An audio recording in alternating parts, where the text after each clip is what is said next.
Good evening and welcome to another exciting night of high school football here on Nex-Tech Game Time. Our Nex-Tech Game Time tonight pregame show is coming to you live from Stockton for tonight's game between the Stockton Tigers and the Lakeside Knights. Our pregame show tonight is brought to you by State Farm Insurance Agent Brock Whitmore. And I'm Curtis Brown. I'm here with Chris Lee. And tonight we'll bring you a game that will determine the District 5 champion and clinch a playoff berth. And Chris, even though both of these teams are under 500, they've picked up some momentum here lately in district play. Certainly have. This has been a real roller coaster season for Lakeside Downs. They lost their first 4 games. They lost to Division I powerhouses Hoxie and Osborne, and also Division II powerhouses Mankato, Rock Hills, and Pike Valley. 3 of those 4 teams will make the playoffs. That last loss in that string was the 19th loss in a row for the program. So it had been a down time, but they've rallied up. Once the Knights settled in their playoffs, their district games, they really settled in and they reeled off huge wins, scoring 86 points, 44, and 70 points respectively. They were upset by Wilson last week, but still scored 40 points in that game. Lakeside coach Drew Deskey credited his team with getting comfortable with a new offense they'd installed. He said they changed the whole playbook, and because of that, it just took time, but it resulted in explosion of passing yards. Quarterback Dawson Johnson has the most throwing yards in the Salina Journal coverage area for 6- and 8-man schools, with nearly 1,350 yards passing, and 21 touchdowns. His leading receiver also tops the Salina Journal list. Austin Strode has hauled in 29 balls for 701 yards and 12 TDs. Peyton Johnson is the second leading receiver with 22 catches, 491 yards, and 7 TDs, but his role will be changing to tailback due to an injury to Drew Cunningham, who was the second leading rusher and third leading receiver. Cunningham also had nearly half the team's successful two-point PAT tries, which really, in an exciting game, sometimes that's what it comes down to.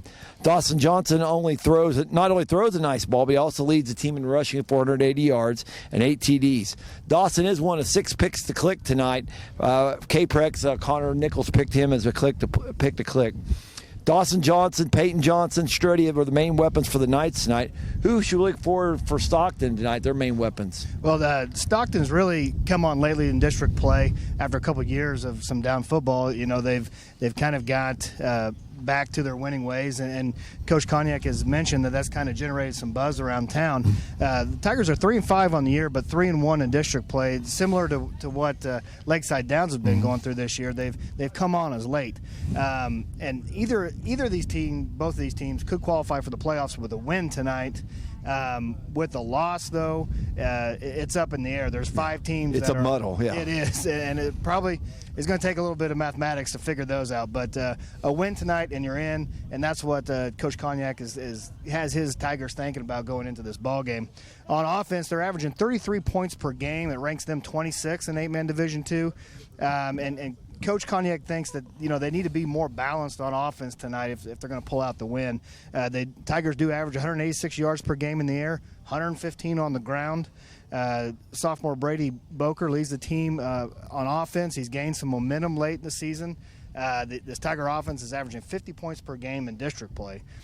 Booker's thrown for 1,490 yards, 23 touchdowns, and that ranks him first in all of 8-man Division II. And he's completing, though, just under 45% of his passes, and he's also thrown for 9 interceptions. Booker also has ran for 281 yards and 2 touchdowns on the year. Leading the Tigers, though, in rushing is senior running back Braden Winters. He's got 537 yards and 9 touchdowns. He's got 3 games where he's went over 100 yards on the year. He's also added 172 yards in receiving and 3 more touchdowns. They're led in receiving by senior Kean Coffey. He's second in 8-man Division II in receiving with 712 yards and 11 touchdowns. He averages 28 yards per reception, so he's a big play threat. Big play threat, yeah, right. Not just all the little bubble screens and everything. And junior Joel Green is second on the team. He's got 35 catches, 390 yards, and 8 touchdowns. What are the Knights going to look like on defense tonight? Okay, defensively, Lakeside's given up a lot of points this year. There's no getting around that. Dusky said his team does not lack talent. He said they get to the right place, but they just don't make the tackle. They miss the assignment somehow. and it's going to be worse because Cunningham was their leading tackler, and he's out. So that's going to hurt a little bit. Yeah, that will hurt. And like I said, you've already been hurt. That's already been a weakness already. Jacob Ward is next in stops with 99, so look for Ward to have a big game. Dawson Johnson has 84 stops, so he'll have a big role playing that safety back there. Peyton Johnson has 2 of the team's 6 interceptions, so a game where Stockton aired out tonight, that might be a factor, get a pick or 2. With Cunningham's injury, Tiernan Wymans is their leader in sacks. He has 5 of this team's 15 sacks. The defense would be in worse shape, but not for the Knights special teams. Strody has 13 touchbacks for the year. An 8-man, that's huge. Whenever I do an 8-man game, I talk about the kickoff turns all the time because that scares me to death as a special teams coach. But in 8-man, when you get a touchback, ball's at the 15-yard line. Great field position for your defense. Strody also scored up on a punt return. He also has had 2 fumble recoveries and 1 interception for a TD. So Strody's helped him overcome maybe some of the defensive liabilities. The senior certainly Johnny on the spot. What should we expect from Stockton when it doesn't have the ball? Tigers are pretty similar to Lakeside Downs. They've kind of had their struggles throughout this year. They run a 3-4 defense. They got 3 down linemen, 4 linebackers. If Lakeside spreads it out, I'm sure those outside linebackers will spread out to cover the receivers. They average giving up 47 points per game, though, Chris, and that ranks 37th out of 49 teams of Division II. So, again, it's been a struggle for them defensively. Though they are led, they got a couple of just ball hawk tacklers at linebacker. Senior Joel Green leads the entire state, 8-man, 11-man. He leads all of it with 167 tackles. He also has 2 interceptions, and he returned 1 of those for a touchdown. He's got 3 fumble recoveries, returned 1 of those for a touchdown. Yeah. So he's a playmaker defensively. Sophomore Jalen Bassert is second on the team with 114 tackles, and that ranks him 7th in 8-man. So those two have really those pair of linebackers have more tackles by far than any other pair of linebackers in the state. Senior defensive back Kean Coffey leads the team with 4 interceptions. The Tigers have created 16 turnovers on the year and have scored 2 defensive touchdowns. So that may be where defensively the Tigers, hopefully to stop the Knights, maybe turn them over, maybe create some defensive touchdowns that way. What do you see as some of the keys to tonight's game? Well, like I said, replacing Cunningham, I think, will be huge. Peyton Johnson, just looking on the way up here, he doesn't look like he's a very big kid, but sometimes it's what's inside the chest, that makes a big difference. Kansas Prep Index predicted a 43-38 win for Lakeside tonight. That's off the computerized generated thing. It's in the Capital Journal.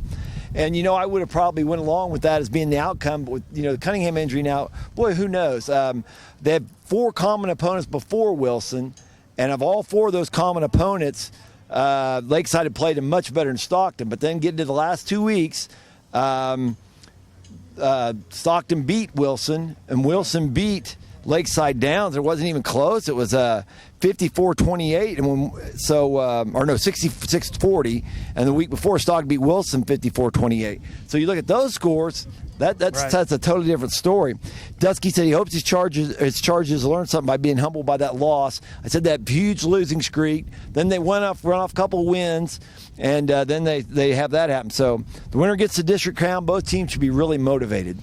Yeah, I think talking to Coach Cognac, he thinks that defensively, if some team can step up and get a stop, I think that'll be a key in tonight's game. Stop or turnover, that's going to be huge. 'Cause I think both of these offenses are going to put some points on the scoreboard tonight. So if you can get that stop, maybe get your offense an additional possession, could be the turning point in this ball game. The winner of tonight's contest will be, like you said, the district champion. They'll also host that first-round playoff game. The opponent, they already know who the opponent's going to be. That's going to be Sharon Springs. The runner-up tonight, or it doesn't matter. It may not be the loser of tonight's game, but the runner-up in this district is going to have to travel to Dighton to take on the undefeated Hornets. So tough contest for either position in this district. Yeah, and Dighton really throws the ball well. So, boy, that'll be another game, be a bunch of points scored regardless of who comes out. But it could be Wilson, it could be Northern Valley. That's really up in the air in this district. And it should be an entertaining game tonight, I believe. I believe so. That's our Nex-Tech Game Time tonight pregame show. That's brought to you by State Farm Insurance agent Brock Whitmore. Coming up next will be Mike on the Mic with Mike Hughes, brought to you by Phillips County Health Systems. And Mike will give you a rundown of the area games that are being played tonight, and we'll bring you that shortly after our quick break. So stay tuned to hear the game of the week on Nex-Tech Game Time.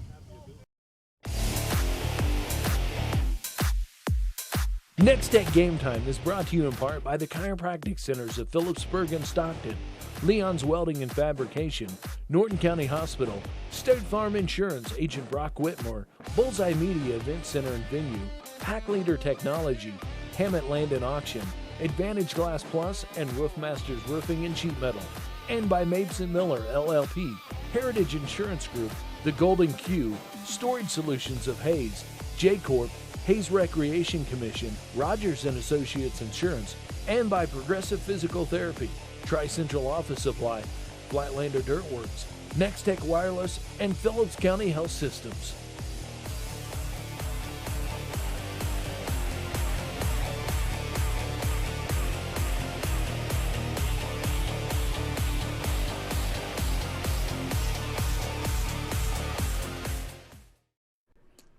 Hi? We're looking for insurance. Oh, let's see who's free. Jerry? When insurance agents work for only one company, Michael? their options are simply limited. Everybody! But a Trusted Choice independent agent is free to shop many companies for a better deal. Free to do what's right for you. Let us shop for you. Contact Rogers & Associate to learn more.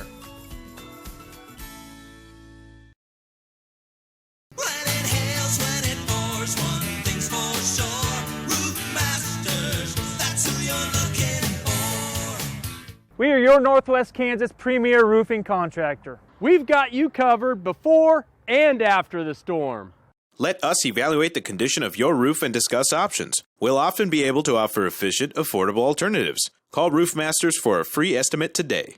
Roofmasters, that's who you're looking for.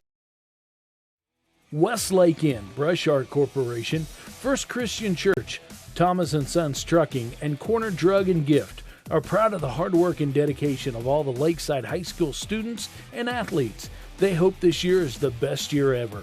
Best wishes for a successful season. Downs Veterinary Clinic, State Bank of Downs, member FDIC, Steel Fabrications, and Professional Fire Equipment, backing the Lakeside Knights all season long. When it comes to accessorizing your truck, SUV, or van, Advantage Glass Plus is the original specialist. They have a huge selection including Nerf bars, custom chrome wheels, ARE truck caps and tonneau covers, running boards, heavy-duty grill guards, fender flares, plus a whole lot more. Along with Retrax, the ultimate tractable pickup bed cover. Enhance appearance, add protection, plus add style and value to your ride. When you visit Advantage Glass Plus, South Pine Street in Hayes, proudly serving the area for 20 years. From senior trips to toddler adventures and youth sports, the Hayes Recreation Commission is your one-stop shop for fun. Check out all the fall and winter brochure for a complete list of scheduled events and classes. The fun times continue in the HRC Wellness Center, where you can enroll in personal training and memberships. The HRC provides fun and fitness for all ages. Find them at hayesrec.org. Call or stop by and learn more.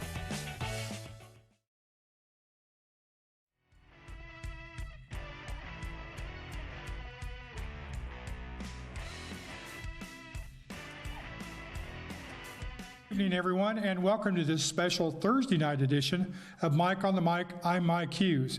A lot of games tonight around the state being played tonight. There's some tomorrow night, and we'll have games for you both tonight and tomorrow night here on Nex-Tech Local 1. Let's get right to it because there's lots of district championships up for grabs as we go into this weekend's play. First off, the game you're going to see here tonight on Nex-Tech Local 1, Lakeside and Stockton, those teams both involved in playoffs. We're going to talk about the playoffs here in a minute. Lakeside lost to Wilson last week 66-40 in a pretty high-scoring game, but a higher-scoring game was Stockton as they defeated Northern Valley 74-54. Other games last week, Hoxie, they're going to be at Decatur Community tonight.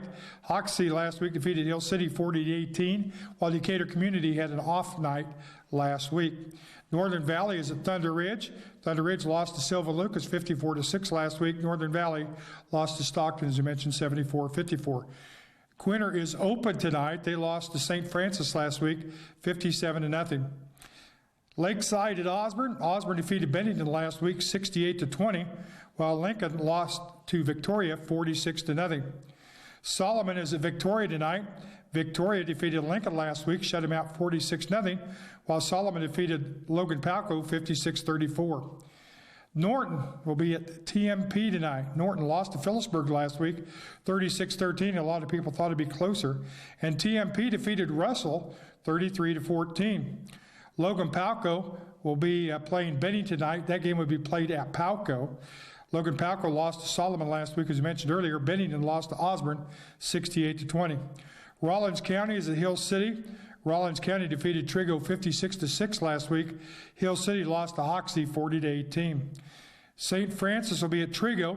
Trigo lost to Rawlins County last week, while St. Francis defeated Quinter 57-0. It will be Lynn at Pike Valley. Pike Valley defeated Beloit St. John's Tipton, a good game there, 40-34. Lynn defeated Tesket 34-6. St. John's Beloit Tipton, we mentioned a minute ago. They're at Rock Hills. Rock Hills winner, this game will advance. Again, we'll talk more about that in a minute. Rock Hills defeated Southern Cloud last week 65-8. St. John's Beloit Tipton, as I mentioned earlier, lost to Pike Valley. Russell will be at Phillipsburg. Last week, Phillipsburg again beating Norton, while Russell lost to TMP. El Saline will be at Smith Center. Smith Center defeated Republic County last week, 40-7, and with Sacred Heart defeating El Saline, that gives Smith Center the district championship. El Saline lost to Sacred Heart 31-21. Now, 4 games in the area for tomorrow night, Friday night. First off, Hayes High will be at Wamego. Hayes beat Abilene last week 23-12, while Wamego lost to McPherson 27-0.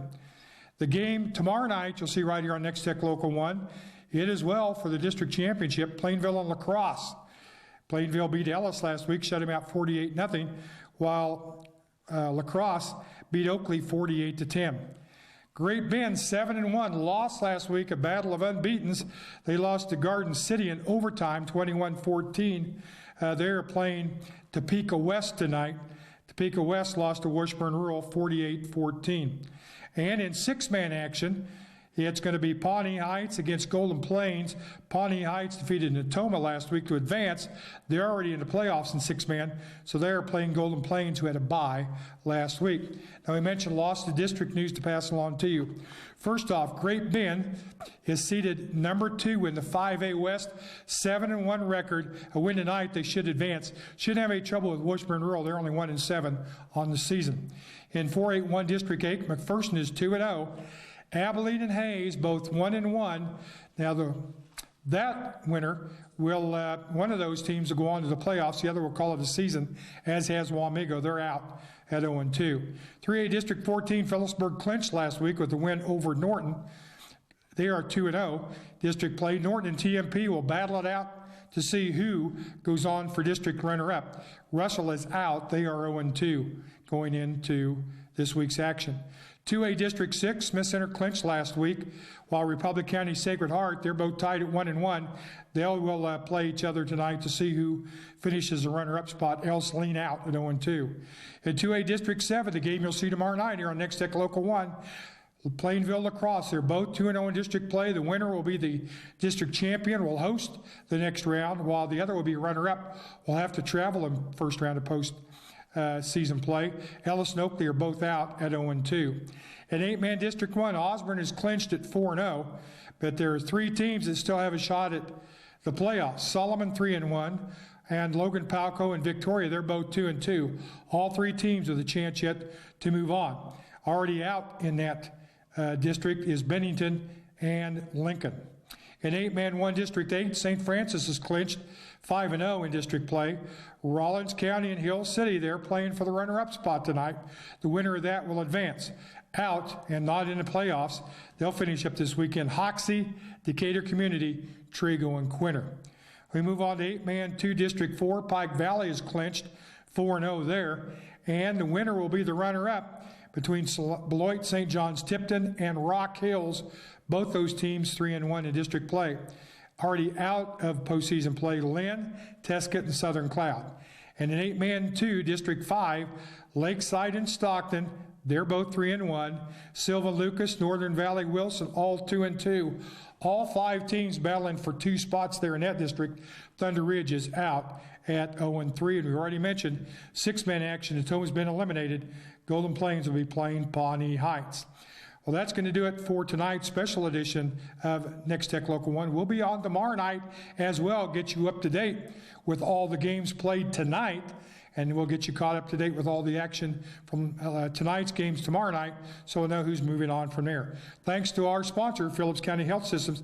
Now we'll send it to Curtis and Chris for tonight's area game of the week here on Nex-Tech Local 1, Lakeside and Stockton. Good night.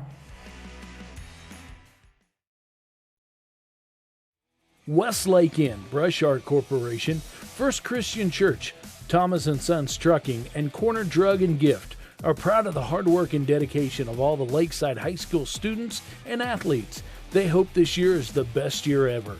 Best wishes for a successful season. Downs Veterinary Clinic, State Bank of Downs, member FDIC, Steel Fabrications, and Professional Fire Equipment, backing the Lakeside Knights all season long. When it comes to accessorizing your truck, SUV, or van, Advantage Glass Plus is the original specialist. They have a huge selection including Nerf bars, custom chrome wheels, ARE truck caps and tonneau covers, running boards, heavy-duty grill guards, fender flares, plus a whole lot more. Along with Retracts, the ultimate tractable pickup bed cover. Enhance appearance, add protection, plus add style and value to your ride when you visit Advantage Glass Plus, South Pine Street in Hayes. Proudly serving the area for 20 years. From senior trips to toddler adventures and youth sports, the Hayes Recreation Commission is your one-stop shop for fun. Check out all the fall and winter brochure for a complete list of scheduled events and classes.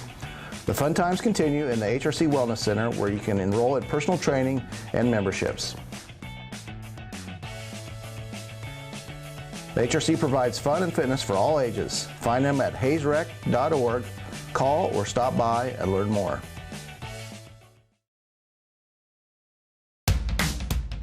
At Bullseye Event Center, we consider every detail when transforming our space into the perfect setting for your event. Our newly renovated, unique facility is ideal for weddings and receptions, corporate events, and parties for up to 300 guests. We also have smaller rooms and on-site kitchen available for meetings and reunions and social gatherings. Call us today to book your next function at Bullseye Event Center, downtown Norton, where your event is our top priority. When it comes to commercial and residential concrete construction in the Hayes area, J-Corp is the preferred choice. They can handle your project from ground up, including excavation, site prep, to finished concrete and pavement, driveways, curbs, streets, parking lots. No job is too big or too small. They also sell and deliver sand, rock, and asphalt millings. Call for a free estimate today. The rock-solid choice in concrete construction. J-Corp, 1707 East 10th Street in Hayes. Farm Insurance Agent Brock Whitmore. We are just a little over 6 minutes away from kickoff. Right now we're going to take a look at some of the other games we'll be covering on the Nex-Tech scoreboard, brought to you by Heritage Insurance.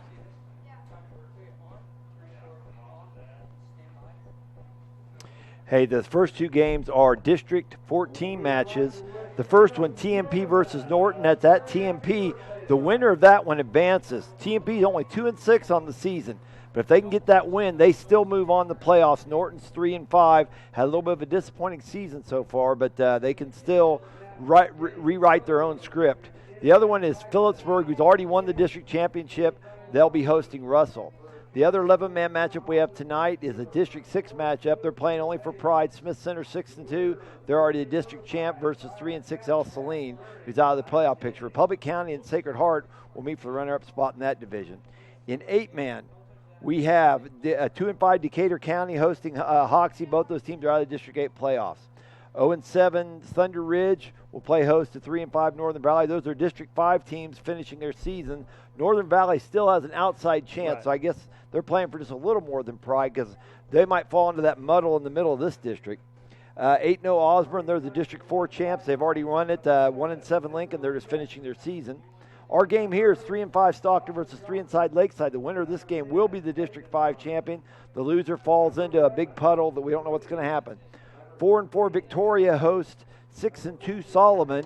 The District 4 runner-up hangs in the balance this game. Osborne's already won the district champion report. Okay. At 6-2, Logan Palco will host 2-6 Bennington. Both teams are out of the playoff picture in 8-man Division One.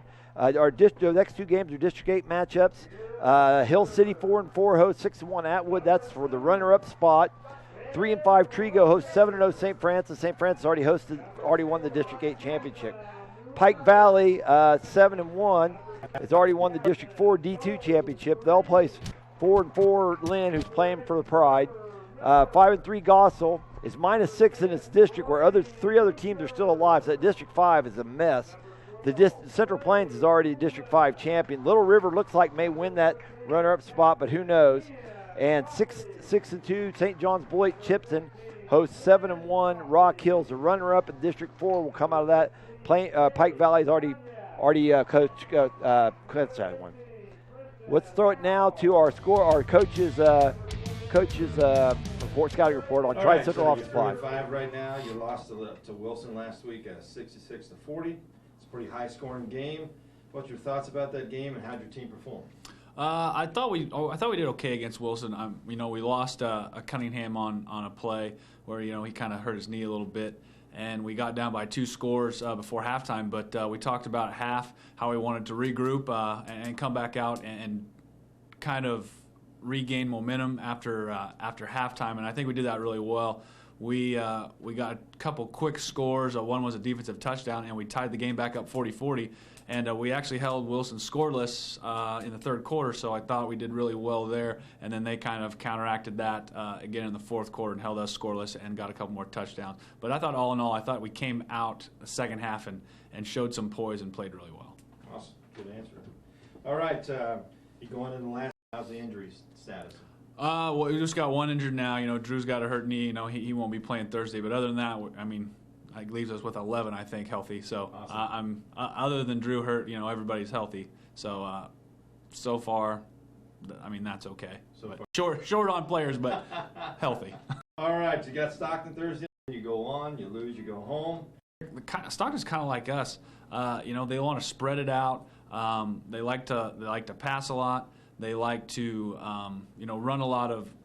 Even their run plays are a lot of out of a spread formation, which that's what we like to do also. So, I think it's just being able to keep their receivers in front of us and not let them get any long passes, and I think that's going to be their key against us too. They're going to try to take away our deep threat, which we've been really successful with in the past 3-4 games with. And I think if we can kind of stop their offense, because they've been doing really good on offense lately too, I think we've got a good chance in the game, and I think that's their game plan too. We've both been putting up a lot of points, so I think it's going to come down to whoever gets some key defensive stops and can stop whoever's offense first. Back and forth, we'd score, another team would score, and thoughts on that game and how'd your team perform? We knew going into the game, our district hopes depended on it, and it was in our hands to go out and execute. We executed very well. We worked a lot defensively leading up to it to stop their quarterback, Caden Kinderknick. In their wins, he had in excess of 200 yards rushing. We held him to 170, I believe, and we won the ball game. We're an explosive team. We're hard to defend. Getting a win under our belt against Thunder Ridge 3-4 weeks ago was important. Getting that first win, the kids' buy-in and everything's been a lot better. Execution's improved every week, so we're on the right path right now. Awesome. He tweaked the knee last night in practice. He's going to be examined by the trainers again tomorrow and either be able to play or not. Other than that, we're pretty healthy. Okay. All right. You've got Lakeside on Thursday. It's a big matchup. A lot riding on this game. What have you seen on film with those guys? If the Northern Valley score was any, you thought that was a shootout, going to be another shootout. Really nice receivers and a decent running game to go along with it. So last team to score is going to win. Awesome. Welcome back to Stockton and Nex-Tech Game Time's coverage of the game of the week. Stockton is getting set to kick this ball off. Kyle Hull, the kicker for the Tigers, back deep for Lakeside Downs will be Peyton Johnson and Austin Strode. And this is taken by an up man up at the 20-yard line and up across the 25 to the 27-yard line. That's running back Peyton Johnson, the 5'6", 120-pound junior, and pretty good start field position here to start the game off for the Knights. Yeah, as I say, I have to get used to. We got two Johnsons out there. We'll have to be careful with that. We have Dawson Johnson, Peyton Johnson. So Peyton Johnson returns to the 28-yard line. Will be 1st and 10. Lakeside coming to the line of scrimmage. Dawson Johnson, the quarterback, under center. And this is a give. This is to Austin Strode out of the backfield, and there's fumbled down. And it looks like maybe Stockton's recovered this. It looked like. And it did. They did. The Tigers with an early turnover here. And Lakeside Downs, that little change in running back. We thought that Peyton Johnson was going to start running back. It looked like Strode was in the backfield there and fumbled on his first carry of the night. So Stockton with the turnover early in this ball game. Good field position now at the 35-yard line in the shotgun Booker. Bassert Winters. That's Bassert in motion. Give to Winters, and he's met in the backfield. Yeah, that was Jacob Ward, the defensive end, with the initial hit on Winters in the backfield. And wasn't a gain of any yards, so brings up 2nd and 10. As I say, we kind of expect both teams to really air it out tonight. Right. So the fact that we started out with two rushing plays is kind of interesting. So, well, that turnover could be huge. We'll have to keep track of those throughout this evening. So, Booker in the shotgun, 2 running backs beside him. This is Bassert in motion, and to give to Winters off the right side. Winters finds a little bit of room, but nice tackle there by number 13, Caleb Hake, the 6'1", 162-pound sophomore linebacker, with a nice tackle on Winters, maybe just 1 yard on the game. 3rd down and 9 for the Tigers. Yeah, I said, I think it's like, once again, I'll say it again, it's kind of interesting that they've started the game this way. We really, 2 really prolific passers in this game. Receiver split left for the Tigers. Booker in the shotgun, and he's looking that way. Joel Green with the catch. Got a blocker ahead of him. Makes a man miss up to the 20-yard line. He's pushed out of bounds at that point, but that's enough for a 1st down. So nice 3rd down conversion for the Tigers. Yeah, nice little bubble screen there. He got some blockers out in front of him. He stayed patient. See if we can pick up some of the blockers here. 44 looks like out in front of him. Look at his 14. That was Coffee out there. Our Coffee. The but that's so important to get those blockers out in front of you on that bubble screen. Looks like they moved the ball up to the 20-yard line. 1st down and 10 for the Tigers. Booker in the shotgun. Quinn running back beside him. Now Bassert is in motion. And this is a throw to Green off the left side, and he couldn't hang on to that. Pass a little high, but it falls incomplete. 2nd down and 10 now for the Tigers. Well, and it looked like they weren't maybe on the same page because he really wasn't. He was kind of slow pedaling. I think the Booker threw the ball where he thought he was going to be. So maybe they weren't quite on the same page there what the pattern was going to be. Because if he just run that straight out, it looked like there was something there. Yeah, there was room for sure. Now receiver split out wide to the right for the Tigers. Booker looking to throw. Now he's going to run. Scrambles up the middle. There's a flag down. Booker with a nice spin move to the 4-yard line with a nice run, but I think this is going to come back. There's a good scramble on Booker on the play, but yeah, it looks like a 16-yard game if it stands up. You're going to see this little spin right there. That added about another 10. Holding on the off 50. 10-yard penalty from the spot of the foul. 2nd down. Okay, the spot foul, so it'll be 2nd down and probably 23 yards on. That penalty is really gonna put the Tigers behind the chains here. 2nd down. Yeah, that moved it. Wow, that moved it back to the 39. So yeah, that's more than. It must have been behind the line of scrimmage, a spot foul. So it's actually kind of like a 19-yard loss. So the Tigers now 4 receivers for him, looking out in the flat, and it's got Coffee, and it's off his fingertips. Just a little high pass out there. Coffee had some room on the post pattern out there, or on the flag pattern. But once again, though, it didn't look like he really ran through the pattern. I'm not sure. I mean, like I said, this is the first time I've seen Stockton, so that may be, what they're expecting. Plus, he's close to the sideline. He probably wants to make sure he gets the foot in, too. So 3rd and 24 for the Tigers now. 4 receivers, twins in each direction. 4 Booker and the shotgun. Lakeside looks like they're content just to play back. Not going to bring any blitz. Booker rolls to the right. He's got some room out there, but is tackled right close to the 30-yard line, give him the 31-yard line. Out there on the tackle, looks like the free safety Dawson Johnson, the 6-foot, 184-pound senior, with the tackle. So 4th down and long for the probably 22, 21 yards for the Tigers. So yeah, naturally we're playing 8-man football, so you're not going to see a field goal here, and you're too close to punt. So, this be kind of play like they got twins left, twins right, maybe a shorter pass and try to spin out of a tackle or something. And if it gets intercepted down the end zone or close to the end zone, it's as good as a punt. Right. It looks like there's more movement maybe on the Tigers, and this is going to bring them back 5 yards. Ball start on the offense, number 35. 5-yard penalty, 4th down. Yeah, Curtis got the mic adjusted there. That the official hope that sounded a lot better to you at home. So he was vocal, pretty vocal in his calls out there. But yeah, we'll get it adjusted right for everybody. Tigers now 4th down and 27. Receiver to the right. Now in motion is Winters. Booker with the ball. He's going to quick kick. And going to bounce at the 5 and close to being downed. Let's see. It looks like Coffee downed it at the 1 but went into the end zone. But they are going to mark it down at the 1-yard line. Interesting play there. The official was right there, right on the spot. So Coffee had his momentum took him into the end zone, but he had it stopped right at the goal line. So this is going to be well, and like you said, this is a throwing team here, and this is a bad spot to be throwing the ball because that looks like it's barely inside the goal line. So Austin Strode now has moved from his wide receiver position to the tailback spot for the Knights. Under center is Dawson Johnson. This is a toss out to Strode, and he's maybe got a yard or two on the play, but nice tackle out there.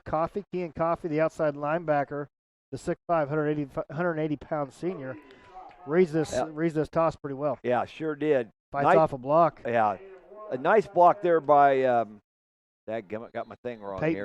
Peyton Johnson out there. Nice job getting the block, but need just a little more help. So got the ball up a yard. 2nd down and 9 for the Knights, backed up at their own 2-yard line. And Dawson Johnson looked to throw. He's got some time. He's got a man open, and this is close to a 1st down. Nice catch out there. Finds Peyton Johnson right at the 10-yard line. And nice pitch and catch out there. Yeah, for he the shows a lot of poise there in the pocket. You know, he didn't act like he was at all bothered the fact that he was in the end zone. Like I said, Peyton Johnson does a nice job going down and getting the ball. So this will bring 3rd down and inches for the Knights. 8:14 left in this ball game, or in this first quarter, I'm sorry. Yeah, the Knights are primarily a passing team. I said one of the running backs is injured and is done for the season, so might go long count here. Quarterback sneak, that's a good call. And it looks like Johnson's got enough for the 1st down, and the sticks will move. So pinned back in their own territory, though, the Knights are able to get a 1st down and get out of the shadows of their own end zone. Yeah, that was huge. Just like you said, just to avert the possible field position problem. 7:54 left here in the first quarter. Lakeside Downs has the ball at their own 11. Dawson Johnson under center. Looks like this is Brody, but he is tripped up in the backfield. That's the linebacker Jalen Bassert, one of the two standout linebackers for the Tigers with the tackle, and that's a loss of a yard on the play. So good read by Bassert. And Lakeside is having a little bit of difficulty running the football tonight. Yes, they have. And I think, that look at their numbers. They haven't been a very successful running team. They're shotgun now with twin backs back there with him.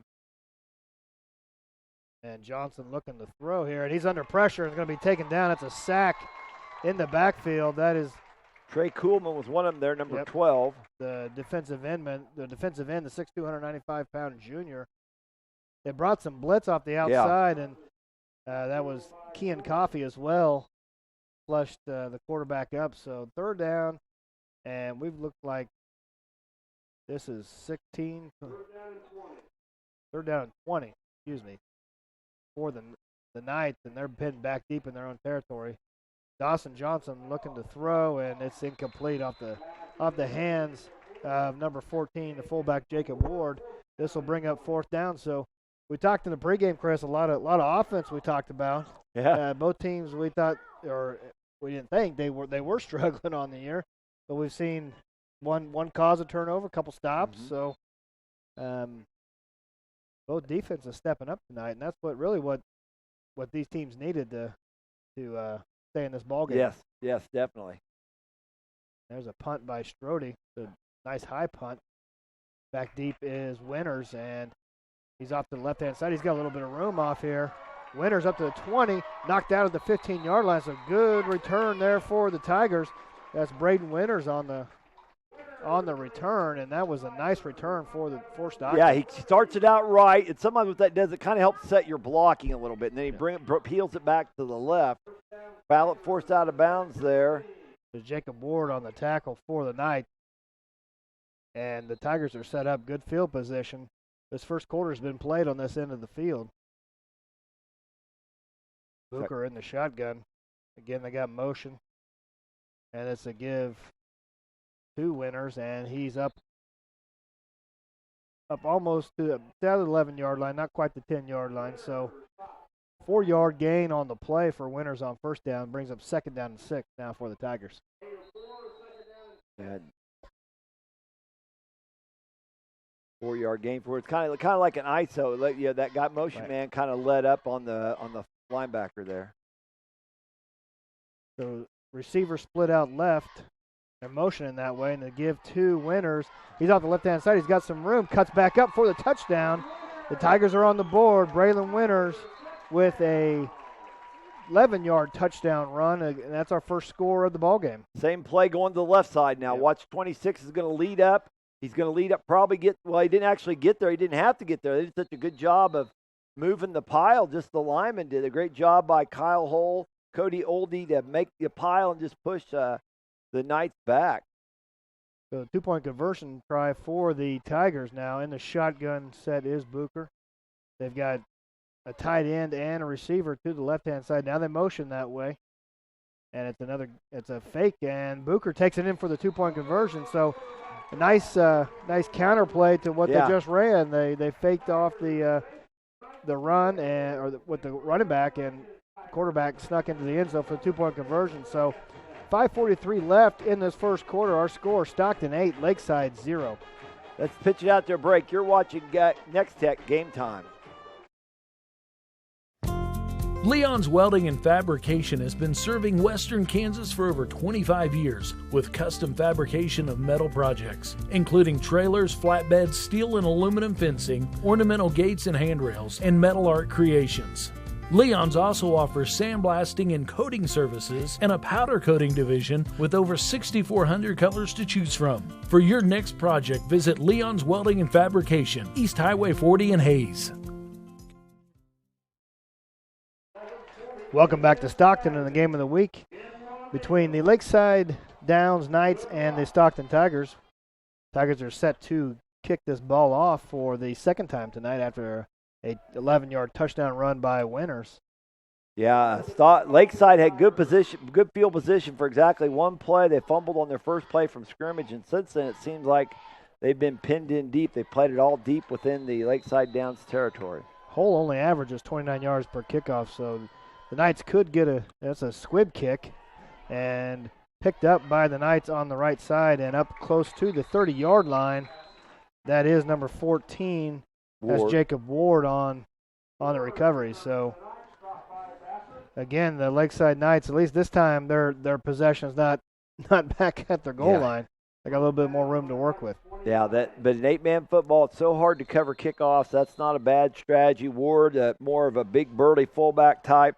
You don't figure on him. He's going to outrun somebody down the sideline. So, I formation set for Johnson. That is Strode in the backfield, and this is a pitch to him off the left-hand side. He's got a little bit of room, and is met out there. Gets up across the 30 to about the 35-yard line. Good tackle out there. That is Brady Booker, the outside linebacker. And nice gain on first down. That's 6 yards on first down for the Knights. Yeah, they did a nice job.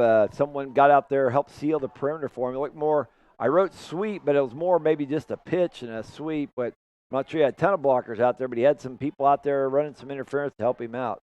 Now, twin receivers to the left, or one receiver to the right for Johnson out of the shotgun. And this is an option play. Johnson with the pitch to Strode, and he's up to the 40-yard line. Looks like he's got enough for the first down, or maybe he stepped out. It really looks like he stepped out just a little bit short of that first down. They ran option to the short side of the field there, Chris. Yeah, I'm sure that some of the Lakeside fans watching the game, their heart may have skipped a little bit there because it looked like it was almost a forward pass. Yeah, it was just a little, maybe that defender got to quarterback Johnson a little quicker than expected. He just kind of tried to get it out the very last minute. That's a quarterback sneak, and Johnson stuffed at the line of scrimmage there. Big nose tackle Kyle Hull, the 5'10", 185-pound senior there with a host of other Tigers. Stuffed Johnson for no gain. Will bring up 4th down and 1. Yeah, on their last drive, they ran a sneak for 1 yard, was able to pick up that 1 yard on a 3rd and 1, but it was like this time, it's like we've seen this play before. We're not going to allow that. Yeah. And it looks like they're going to go for it, too. Maybe. Yeah, 4th down and 1 right at almost to midfield. I formation set for the Tigers. Johnson looking to pitch it off to the right side, and Strode's going to throw it. It's a halfback toss, and he's got Peyton Johnson open, and Peyton Johnson down to the 1 yard line. So wow, a little trickeration here from the Knights. A halfback pass from Strode to Peyton Johnson is good for the first down, and now the Knights are set up at the 1 yard line. Wow, yeah, as I say, they get a nice replay look at this. Because if you're Stockton, you're flying to the line of scrimmage, we got to stop them, and they get it down to the Stockton. Let's see, what was that, about the 2 or 1? You think? It looks like it's right at the 1 yard line. So that'll be a 40-yard pass there. The first and goal. 4th and 1. Yep, 1st and goal for the Knights. Following that halfback pass for a first down. Dawson Johnson under center, and it's a give to the fullback Ward, and he's not in. No signal yet, so 2nd down. Tigers were able to wrap him up short of the goal line. Give him maybe half a yard right at the goal line. Yeah, nice job by the interior of the Stockton line. They're doing a pretty good job right now, kind of stacking things up there in the middle. Yeah, you're right. There's not much room to run for the Knights up the middle. 2nd down and goal now for the Knights. And it's a quarterback sneak, and he's submarine down. He may have lost a yard on the play. Yeah, he looked like he kind of slipped. And in high school football, it doesn't matter if you're touched. If your knee's down, you're down. Again, that defensive tackle, Kyle Hull, really had pushed the center back. That's Tiernan Wyman for the Knights. Looks like they gave him a nice spot, though. And he may have leaned forward right before his knee hit. I didn't have the best view in the world. So 3rd and goal now from the 1 yard line. Out of the I formation. It's a pitch to Strode off the right-hand side, and he's in for the touchdown.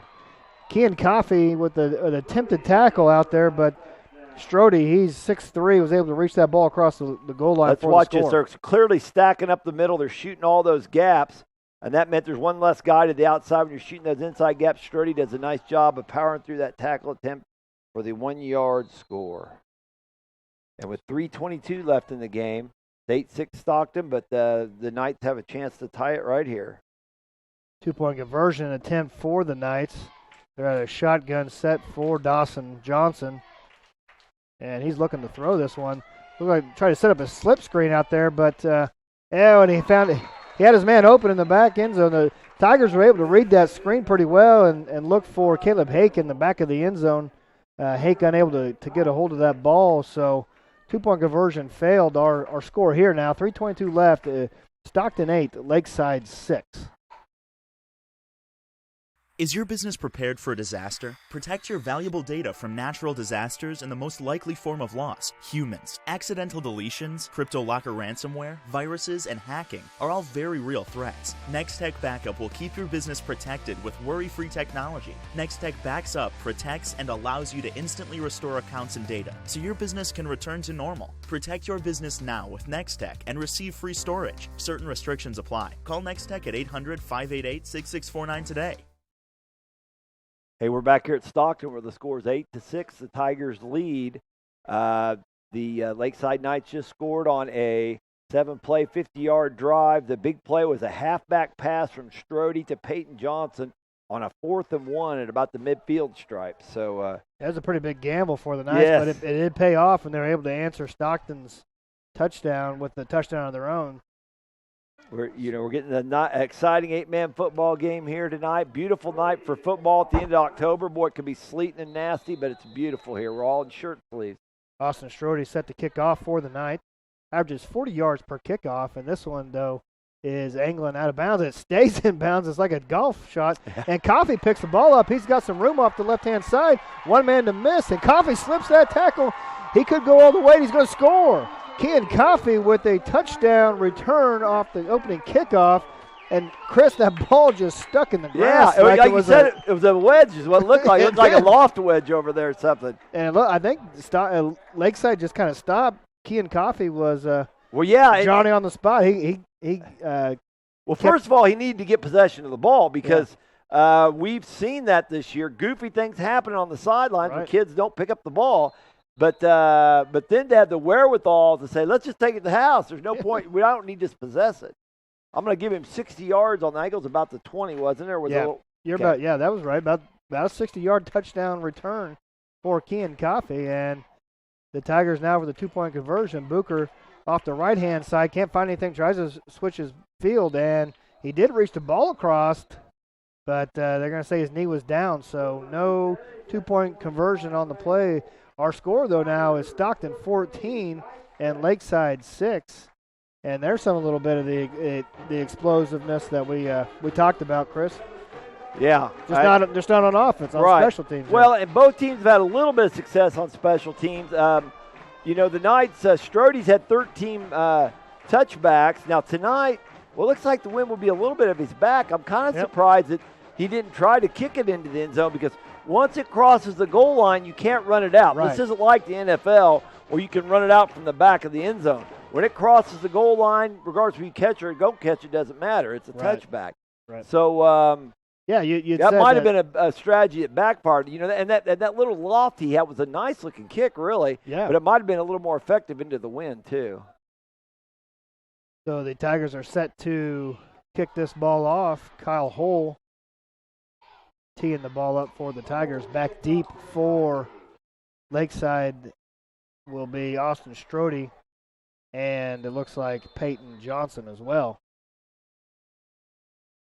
Hull now with the kick, and it's taken by an up man again. Is that Ward, maybe?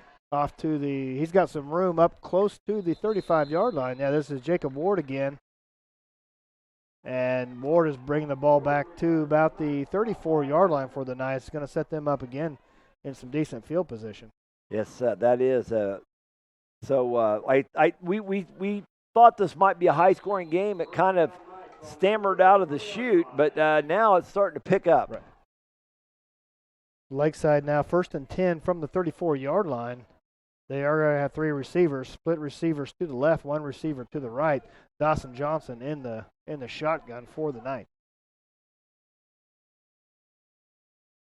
Strode, the running back beside him, and this is going to be a draw to Strode off to the right side. He's got a little bit of room up across the 40-yard line, and that's a good 6-7 yard gain on first down for Austin Strode. Yeah, we'll see. This is a nice draw play. What you do, you kind of stand up, the quarterback looks up, the lineman will stand up and block rather than keep their pads low and drive like they would on a run block. What that does, the linebackers start to make a drop a little bit. A lot of times the linemen start to shoot by trying to get upfield, and that leaves you the lanes for the draw. So 2nd down and 4 now for the Knights, right across midfield. Johnson in the shotgun again. Again, twin receivers to the left. And this is an option play. Strode catches the ball, and he's up close to the first down. Looks like they're going to give him a first down on the play. Strode then got the ball to the 35-yard line. So 5-yard gain for Austin Strode, and a first down for Lakeside Downs. Yeah, it looks like Lakeside wants to establish some semblance of the running game. And like I said, what that does is it makes it easier for your O-lineman. And it may be a kind of a reaction to their running back is out hurt. They moved one of their big wide receivers back to tailback. So maybe just a function of players they've got. Got a trips right formation here. Let's see what they do with that. They've walked 2 guys out there, so. One receiver to the left. That's where Johnson looks, and this is Hake. Hake took a hit there. That was Bassert and also Green. Both of them hit Caleb Hake on the play. And boy, I won't be surprised they go right back to that. They only brought 2 guys over there, which is not unusual, but they gave the look of a flanker screen. Well, if you have 2 guys to block 2 guys, that flanker screen has a chance to go. So I would be surprised they go back to that. So the Knights now 2nd down and 10 from the 35-yard line. Twin receivers to the left, 1 receiver to the right. Johnson now again out of the shotgun. Looking to throw. He's got a little bit of time. And he's looking for his man deep, and that's Peyton Johnson just over the head of Peyton Johnson. Falls incomplete. Will bring up 3rd down and 10. Peyton Johnson's not big out there, Chris. Only 5'6", so. Yeah.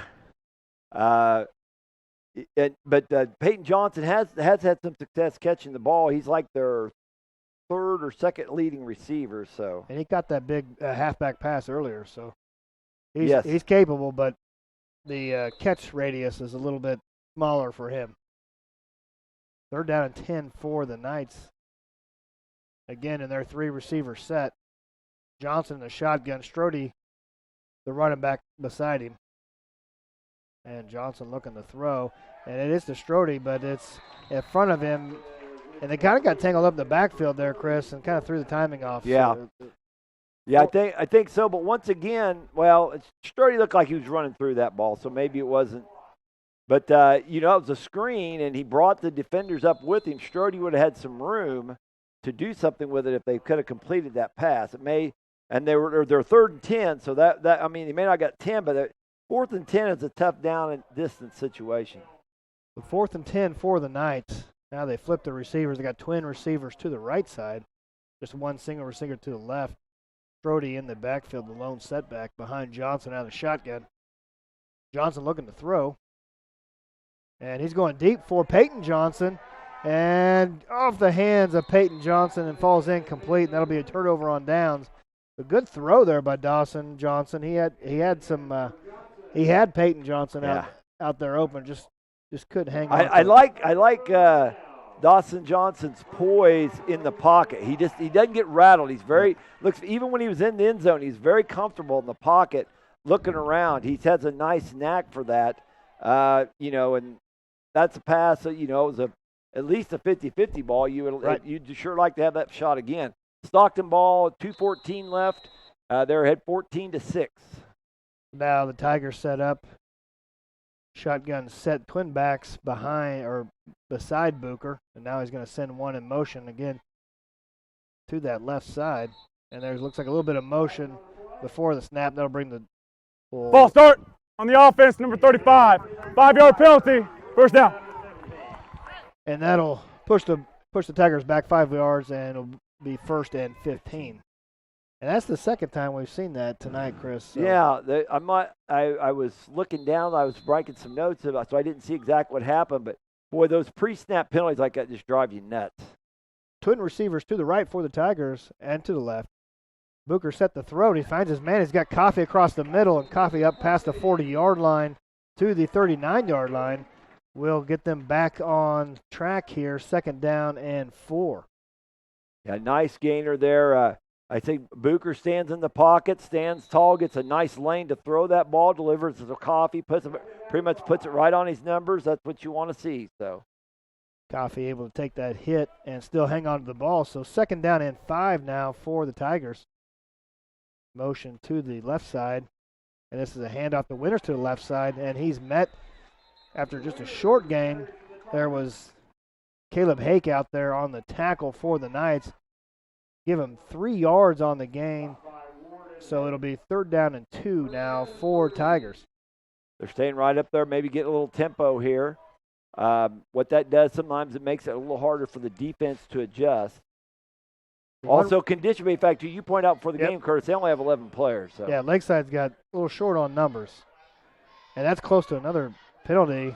But Winters able to take that ball across the 35-yard line for the 1st down. But I can kind of see where now maybe some of this motion is coming from. That motion man is leaning forward instead of staying parallel with the line of scrimmage. And rarely do you gain any advantage by turning up field early. That's one of the things as a coach that drives you bananas. So split receivers both directions for Booker out of the shotgun, and he's looking to throw. He's got his man out to the right side. Coffee with a nice move, and Coffee with some room, catches a block, and is into the end zone for the score. Kean Coffee, his second touchdown of the night. Booker's first throwing touchdown, and that extends the lead for the Tigers to 20-6. Yeah, he catches. Nice move out there. Yeah, nice move. He caught that ball at about the 30. So that was it was like a 4-yard pass and a 30-yard run. Nice move. Kean Coffey, the senior on senior night, scoring 2 touchdowns so far. Booker looking to throw again. It's a quick throw to Green, and Green couldn't hang on to that. So the 2-point conversion is no good. And our score remains Stockton 20, Lakeside 6. We've got 43 seconds left in this first quarter. Let's pitch it to a break real quick. You're watching Nex-Tech Game Time. Regulations and tax laws are always changing. That's why businesses and professionals turn to the experienced team at Mapes & Miller Certified Public Accountants. With 8 CPAs to assist you, they offer a wide range of services from tax preparations, bookkeeping, and payroll to auditing and accounting services. They can also help farmers, ranchers, and small businesses with tax planning. It's not what you make, it's what you keep. Mapes & Miller Certified Public Accountants with offices in Norton, Phillipsburg, Stockton, and Quinter. Welcome back to Stockton and Nex-Tech Game Time coverage of the game of the week. We just had another Stockton Tigers score. Kean Coffey, his second of the night. Yeah, and this is the type of game we expect a lot of scoring. Both teams score a lot of points. Yep. And I don't, I'm not necessarily saying they're poor defenses. Sometimes in 8-man football, it's just hard to account for a team that can spread you out and throw the ball all over the joint. Yeah, we've seen tonight both quarterbacks very capable of throwing the ball. They both look very, very comfortable, very confident in the pocket. They have some receivers can bring the ball down. Kyle Hull set to kick this off, and Strode's going to take this at the 11-yard line. Austin Strode off the left-hand side. He's got a little bit of room. Now cuts outside, and Strode up past the 40-yard line to the 36. So good return for Austin Strode, and the Lakeside Down Knights are going to look to respond after another touchdown for the Tigers. Yeah, that's the best field position they've started with so far this well, no, I take it back. They did start at the 35 last time. So well, this is on the other side. This is plus territory. That's right. That's right. So nice return there. Dawson Johnson brings the Knights to the line of scrimmage, first down and 10. He is in the shotgun. And this is a give. A little confusion there. Yep. Johnson looking to throw. He's got his man. He's got Ward out there in the flat, and this is a nice 9-yard pickup on first down. So even despite the little confusion in the backfield, Johnson able to. Yeah, it was really interesting. Yeah. Ward was lined up maybe as a tight end because it was neither of the backs that he threw to, and Ward is a fullback some of the time. So I'd say, this is a nice outcome. It wasn't poetic, but it was a nice outcome. A game of about 9 brings up a 2nd and 1 for the Knights. Again, that just shows Dawson Johnson's poise there in the pocket. He didn't force anything, didn't hurry anything. But that will be the end of our first quarter. Our score: Stockton 20, Lakeside 6. You're watching Nex-Tech Game Time. Norton County Hospital would like to welcome Dr. Greg Serene to the community. Dr. Serene is a board-certified surgeon and trained in sports medicine. His practice will focus on knee injuries, joint replacements, and general orthopedics. Dr. Serene has been practicing for over 20 years and looks forward to providing orthopedic care to Norton and the surrounding communities. The Norton County Hospital, dedicated to caring, commitment, and community. Get more of the potential you plant with the latest from 360 Yield Center. Unlock trapped nutrients and speed residue breakdown with 360 Chain Roll. Prevent root-restricting berms to give roots access to potential boosting moisture and nutrients with 360 Bullet Ripper Points. And capture more yield at every harvest by reducing header loss by 80% with 360 Yield Saver replacement gathering chains.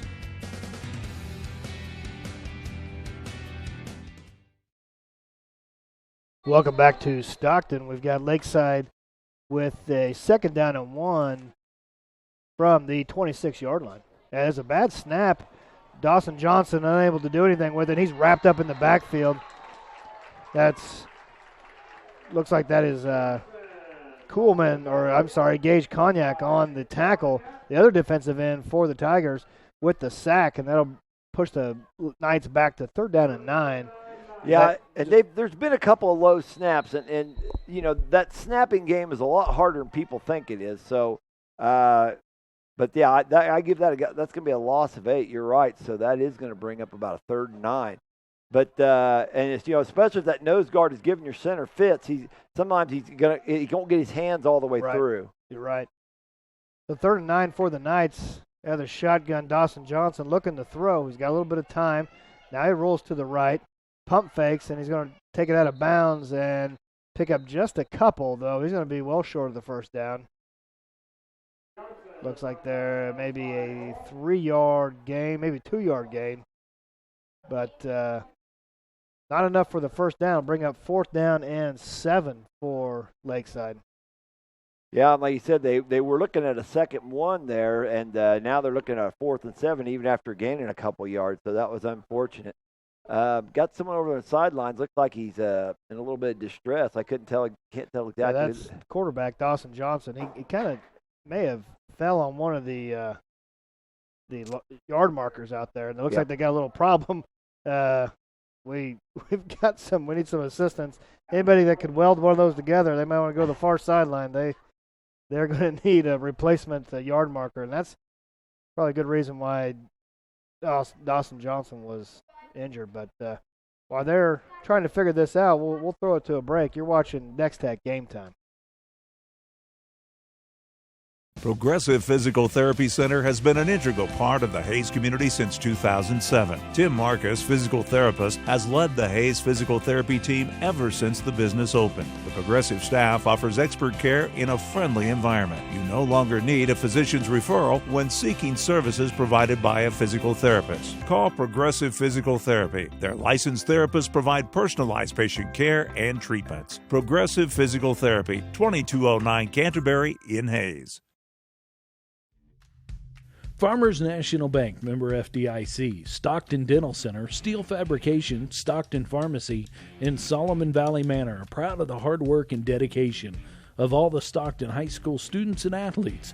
Best wishes for a successful season from Professional Fire Equipment, Farmers Union Elevator, J-Mart Hot Stuff Pizza, and Wilkins Manufacturing, backing the Stockton Tigers all season long.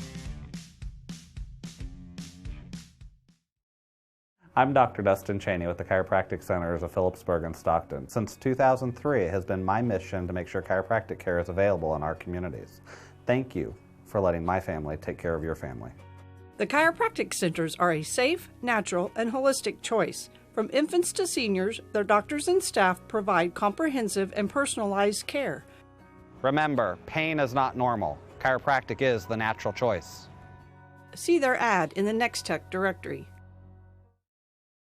$10,000 in 10, but give 50. With 7 agents and 3 locations, Hammett Land and Auction Incorporated can meet your every need when it comes to your next sale.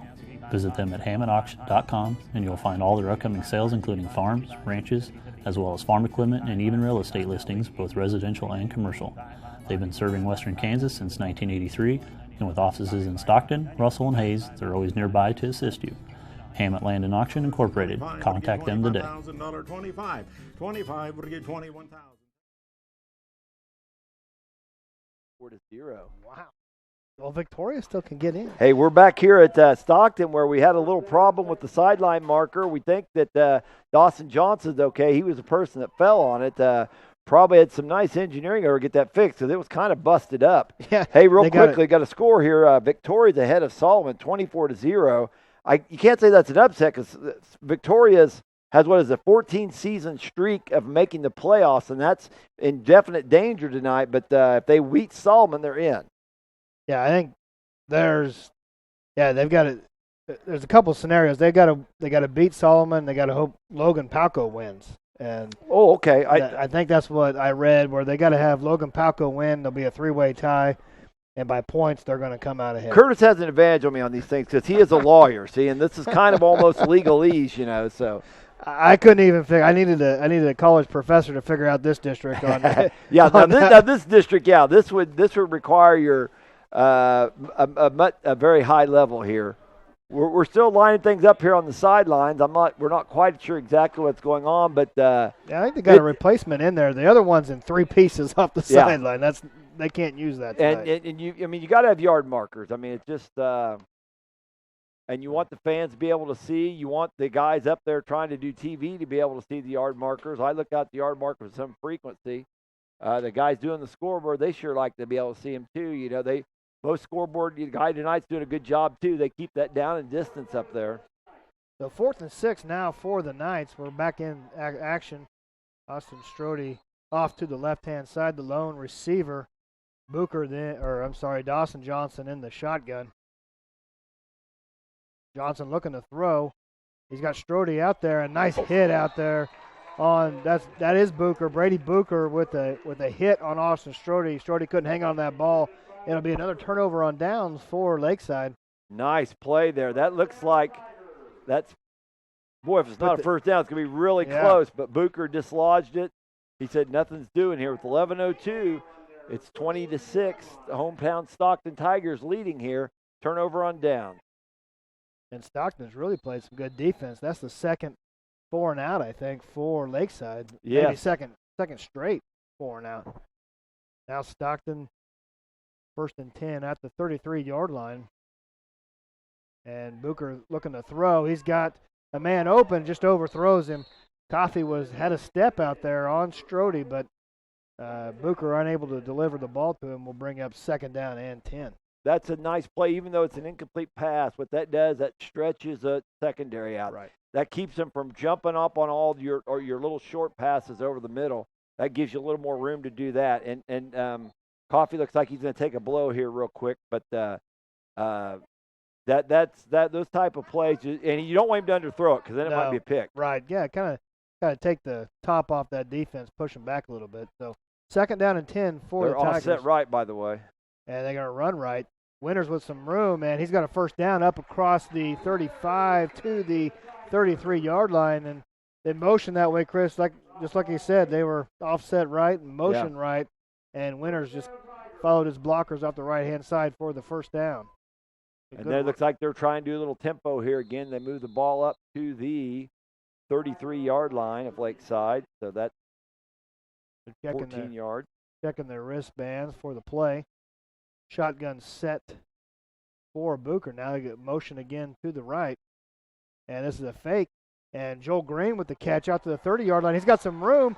Joel Green into the backfield, makes a man miss, and he's out of bounds at the 3-yard line. Joel Green on a nice gain off the left-hand side. Yeah, there he run through the tackle right there of number 10 for Lakeside. That's Peyton Johnson. Couldn't quite get him down. So knocked out of bounds there by the free safety Dawson Johnson, but not after he picks up a 1st down. So 1st and goal for the Tigers at the 3-yard line. And they're knocking on the door again. Bassert in motion to the right, and this is a give to Winters, and Winters is stopped about at the 2-yard line. So 1-yard gain for Braden Winters on the play will bring up 2nd down and goal from the 2. They had a nice penetration there. I couldn't tell if that was Ward or Wyman, but one of the ends had nice penetration, hit him in the backfield, and so the fact he got plus yardage was a bonus. Yeah, that was that offside or the backside defensive end, Jacob Ward, on the play. Came crashing down, like you said. And again, motion to the right. And this is Booker with the keeper, and Booker's into the end zone for the score. And Stockton extends their lead now. It's 26-6. Yeah, and they look like they were trying to get a trap motion there with the guard, but I think that Booker beat the guard to the spot. That he saw the hole, just went there himself. So. And Booker able to reach the ball across the end line for the score. Now for the two-point conversion, we've got trips to the right. Booker rolling that way, under pressure, throws it up, and it's through the hands of Kean Coffey. So the two-point conversion is no good, and they're one of 4 on the night on the two-point conversions. So hit the first one they haven't since. So let's throw it to a break here. You're watching Nex-Tech Game Time. Safety at a peace of mind price. Nex-Tech Wireless introduces the simple starter plan. For only $15 per month, you can rest easy knowing you can always reach your child on their smartphone. The plan includes unlimited calling, unlimited texting, and unlimited data while on Wi-Fi. You don't have to worry about data overages, and your child will enjoy all the benefits of a smartphone. It's the simple starter plan from Nex-Tech Wireless. Unlimited talk, text, and data while on Wi-Fi for only $15 per month. welcome back to the game of the week here on Nex-Tech Game Time.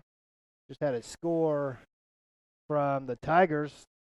Brady Booker on the 2-yard run for Stockton. Extends their lead now 26-6, 9:40 left in this first half. And Chris, we've seen some offense from Stockton, but we've also seen a little bit of defense today. Yes, they've been able to hold Lakeside in check so far. Right, and you know, some of the little things you don't see is the Lakeside center's having trouble getting snaps up, and sometimes that's because that nose guard or someone's getting in those gaps and making it hard for him to properly execute his technique. So the hole with the kickoff, and Strode takes this at the 6-yard line. Austin Strode to the right side now. He's got a little bit of room. There's a flag down, and Strode knocked out of bounds at the 30-yard line, but this is going to be a block in the back, I think, Chris, and it'll push the Knights clear back in their own territory. Yeah, that'll be an unfortunate turnabout there. Illegal block in the back, number 5 of the receiving team. Penalty will be enforced half the distance to the goal. First down. Well, we've seen Stockton, though. They've got a turnover already. They've got a kick return touchdown. So they're doing the things to get the extra scores to really pull themselves up. Yeah, they're executing a little bit better, but more importantly, not making the mistakes with penalties and things like that. So we'll see what kind of response Lakeside's going to have for them. They're backed up to the 9-yard line. We still got 9:34 left in this first half. If you're Lakeside, you'd sure like to answer here. Like, they only have 6 points so far. I got Twins left. And Dawson Johnson out of the shotgun. Beside him, the lone setback is Strode. And this is a give to Strode. Strode's got some room in the middle of the field. Cuts left. Strode up to the 20. Strode's got a lot of room now. Off the sideline, up to the 30, and knocked out of bounds at the 10-yard line. Joe Green able to knock him out of bounds. We'll mark it back a little further, about the 13-yard line, but nice run by Austin Strode. Joe Green was just mean enough to get him out of bounds there. Kind of grabs it from behind there. Strode, nice strong runner there, gets it up. It's deep in Stockton territory. It looks like just maybe the linebackers over pursued there, Chris. Yeah. And he cut it left up the middle of the field, and there was just a bunch of room. The big gain on first down for the Knights got them set up 1st and 10. You know, he just said that, Stockton had played a relatively air-free game. Sometimes that's what happens. If you're over-aggressive, you don't stay in your lanes and you open up a lane, because what he did is he broke to the middle, then got to the sideline. In 8-man football, you want to get the ball to the sideline. Johnson looking to throw, and he's got his man. That's Hake to the 5-yard line. Hake up across to the 3-yard line. So he's close to another first down, 10-yard pitch and catch there for the Knights. Yeah, nice play there. Gets it. We'll give him a gain of 8 there. Caleb Hake, the 6'1", 162-pound sophomore wide receiver, on the reception. Yeah, we might be in store for a good old-fashioned 8-man shootout here, and that's kind of what we expected too. So 2nd and 1 now for the Knights. Twin receivers to the left. One setback for Johnson. And this is a direct snap to Strode off the right-hand side. Strode lowers his head, and he's close, but he's not in. They're going to mark him down at the 1-yard line, but that'll be enough for the first down for the Knights. It'll be 1st and goal right outside the goal line. Yeah, that's what I was going to say. They're this close, it may not matter, but sometimes it's nice to get that first down. That gives you 4 more downs. Right. You can, you don't have to do anything crazy. Do your quarterback sneak, maybe do your little quick trap or something like that. You know, Yeah, and I said their last score, they tried to go up the middle twice, got stopped, they had to go wide. So it'll be interesting to see if they try to go wide fast. Yeah, Kyle Hull is playing a good game from his defensive tackle position. Let's see what they have here. First and goal, and this is a pitch to Strode off to the left-hand side. He stiff arms a man, and he's into the end zone. And Austin Strode on the 1-yard touchdown run for the Knights, and they're able to answer that score back. Let's watch this left end. See here, he does a nice job. He not only hooked that in, but he also got a piece of the corner behind him. That was Caleb Hake there. Nice block there by Hake to set that up. So the touchdown for the Knights brings them a little closer. 8:07 left in this first half, and pending the 2-point conversion here. Timeout. Lakeside. So timeout for the Knights, and we'll take it with them here. You're watching Nex-Tech Game Time. When you need dirt construction of any type at any time, call Joel Younger at Flatlander Dirt Works, LLC. Flatlander Dirt Works offers 24-hour service on oil field, farm, residential, and commercial dirt construction. They even handle septic systems and water line installation and repair. They've got all the big boy toys at Flatlander Dirt Works, serving all of Northwest Kansas. Call 623-7744. Proud supporters of all our area athletes. Flatlander Dirt Works, LLC. Back here at Stockton, where our score is 26-12, the hometown Tigers are ahead. The Knights have just scored a touchdown. Strode went left 1 yard on a pitch play. He had the big play of the drive, a 59-yard run down the sideline. The Knights, interestingly, called timeout before this PAT. I don't know if they were wanting to get a play in, if somebody needed a blow. Except they're a very thin bench, so it may have been that Strode or somebody was gassed, and they said, we just need to get him a blow. Yeah, they only got 3 players on that sideline. Not a whole lot of substitution going on. So 2-point conversion. Johnson now out of the I formation, looking to throw. Looking to throw back to Hake, and he's under pressure. Johnson looking to run, makes a man miss, and he's into the end zone for the 2-point conversion. So Dawson Johnson able to keep that play alive, made a couple men miss, and is in for the 2 points. So that'll bring our score 26-14 now. That was interesting because he dropped way back. That was maybe a 7-step or more drop. He dropped way back like they almost set up a screen or something. Right. Or he's trying to give his receivers more room to work or something. But it was just an unusually deep drop. And then for him to still run that in, he had to cover a lot of ground to get there for a PAT. I mean, right. Yeah, I think he was looking for his tight end over on the side, Caleb Hake, but the Tigers had that covered, so he had to improvise. Was able to do that for the 2 points.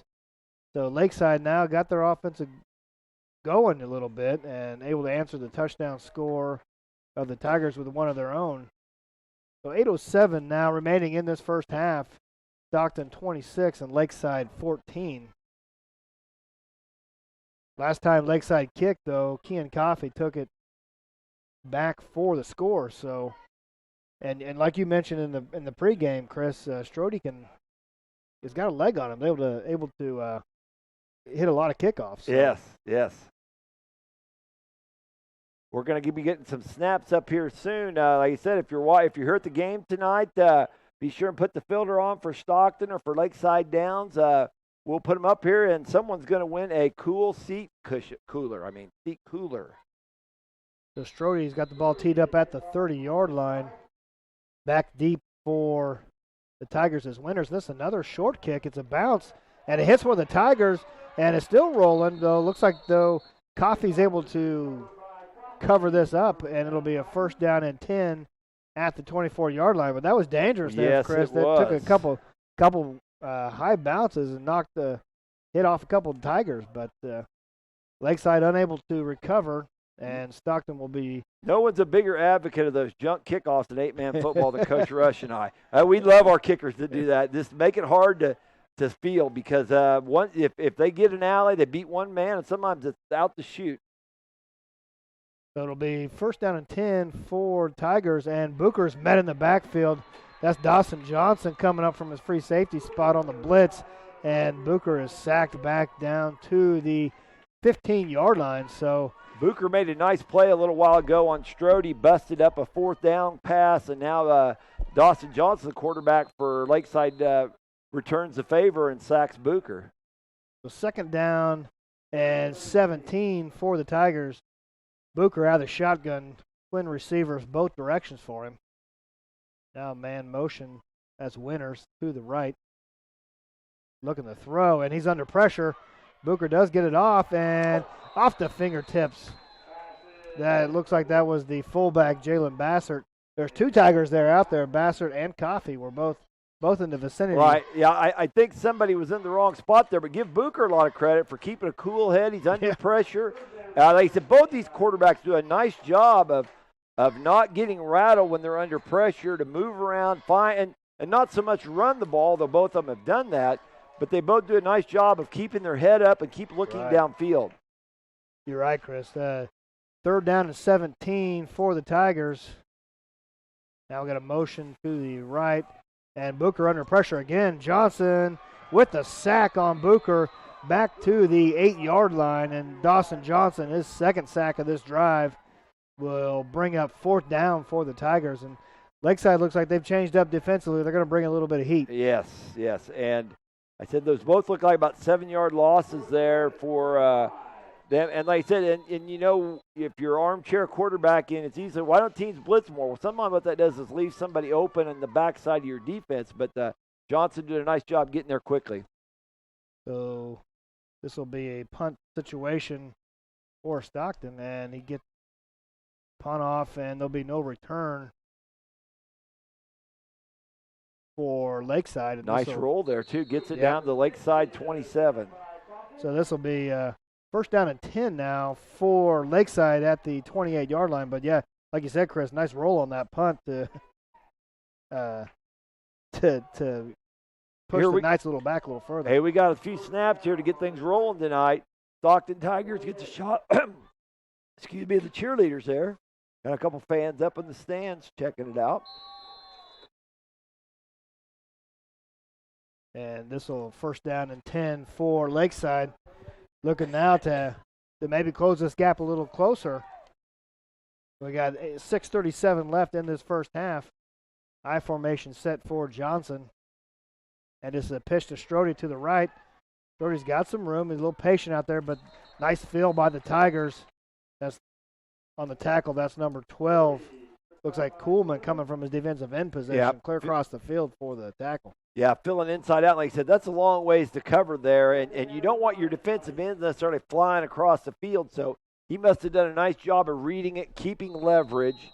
You don't want your ends flying across the field, because if there's some misdirection, they may not be at home when you want them to. Let's give them a gain of about 2 on that play. That'll bring up 2nd and 8 at the 29. Back to the I formation for the Knights. Behind Johnson is Jacob Ward, the fullback, and Austin Strode, the tailback. And again, pitch to Strode. He's looking to throw this again. Strode, there's no one open, and Strode's just going to take this up the sideline and get what he can. And that'll be maybe 1 yard. Looks like a yard on the play, but Tigers had that one sniffed out after they got burnt early on. Well, like I said, the Tiger defense has done a nice job here of, like I said, that's one of those plays that you see pitch, you see pitch, you see pitch. You get to flowing too hard, and then he throws it over the top. Well, this time they didn't. They saw pitch, but they didn't flow too hard. Right. They kept their coverage. So nice play by the defense. It'll be 3rd down and 8 for Lakeside at their 30-yard line. They're going to come out in a shotgun set, 1 receiver to the left, more like a pistol set for the Knights. Johnson looking to throw. And he's got a man, but broken up nicely there by the free safety, Braden Winters. Hit Peyton Johnson right when the ball got there. If that would have been a second earlier, a tick earlier, that would have been pass interference, but good timing there from Winters to break that pass up. Winters broke that one up. I think it was Booker that broke one up earlier. They've done a nice job of driving on these pass plays that would be close to first downs or would definitely be first downs. And they're hitting the receivers. So just at the right time. The receivers they know if they're going to cross that middle, the potential there is to get hit. Strode now back to punt, and that's going to be a fake. Austin Strode's got some room up to the left-hand side. He slips a tackle. Strode now into the backfield. Got one man to beat, and he's to the 10-yard line. So a fake punt for the Knights will get them a first down now, 1st and 10 at the 10-yard line. Boy, and that was a nifty run because there was 2 tacklers looked like had a chance to get him before he got to the marker, and he made it all work. Gets it to the 10. That looks like a 40-yard run in my book. Kean Coffey on the touchdown-saving tackle for the Tigers. And just when you thought Lakeside was first and going to goal, punt, by the way. Punt that out, you're right. Thanks, Chris. That was right at the 10. But but they must just barely be in because they dropped the sticks. Our sticks are working. Good job they're getting those fixed after our little accident earlier. But first and goal, Strode makes a nice play. The pitch to Strode, he's going to cut it back left, but he's met there in the backfield by Coleman. Trey Coleman, the 6'2", 195-pound. I'm sorry, that was Brady Booker in the backfield. That was the backside linebacker. Yeah, that's the 3rd or 4th time we've seen Strode try to cut the ball back. Right. He's had some success a little bit, but Booker staying home there for the tackle. And since it is first, well, it's now 2nd and goal at the 18. That's a slug of territory to get, but some passing teams don't mind when something like that happens because it gives them more space to operate. Right, you're right, Chris. That gives them a little bit more room to run their patterns. So Twins to the left for Johnson. He's looking to throw. Avoids the tackle. There is a marker down, and he's taken down back in the backfield at the 26-yard line. That's Kyle Hull, the defensive tackle, on the sack. We'll see what the penalty is.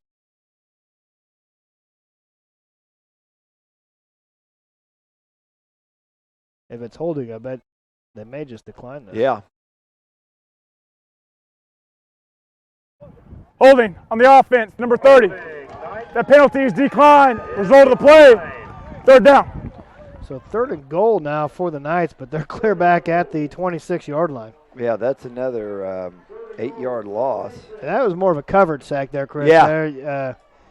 Johnson had some time, just nobody open for him to throw to. Yeah, you don't see this very often, 3rd and goal from the 26. But the twin receivers to the right for the Knights, one receiver to the left.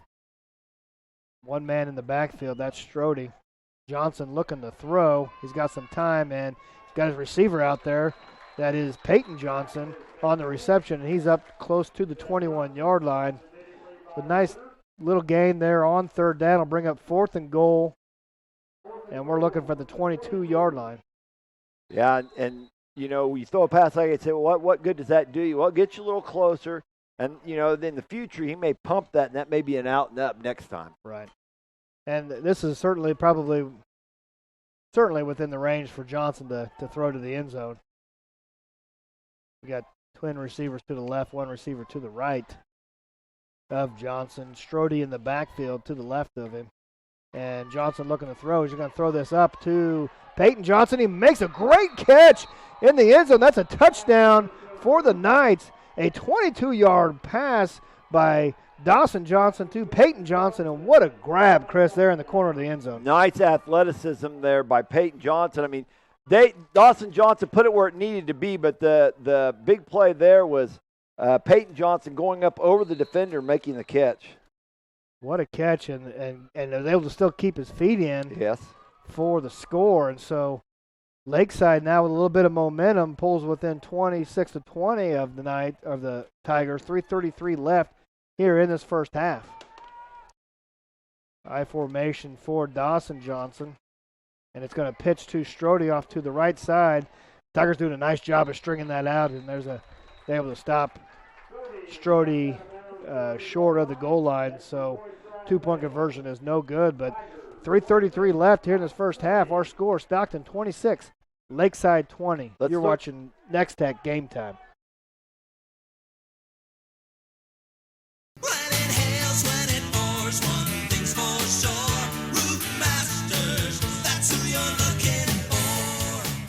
We are your Northwest Kansas premier roofing contractor. We've got you covered before and after the storm.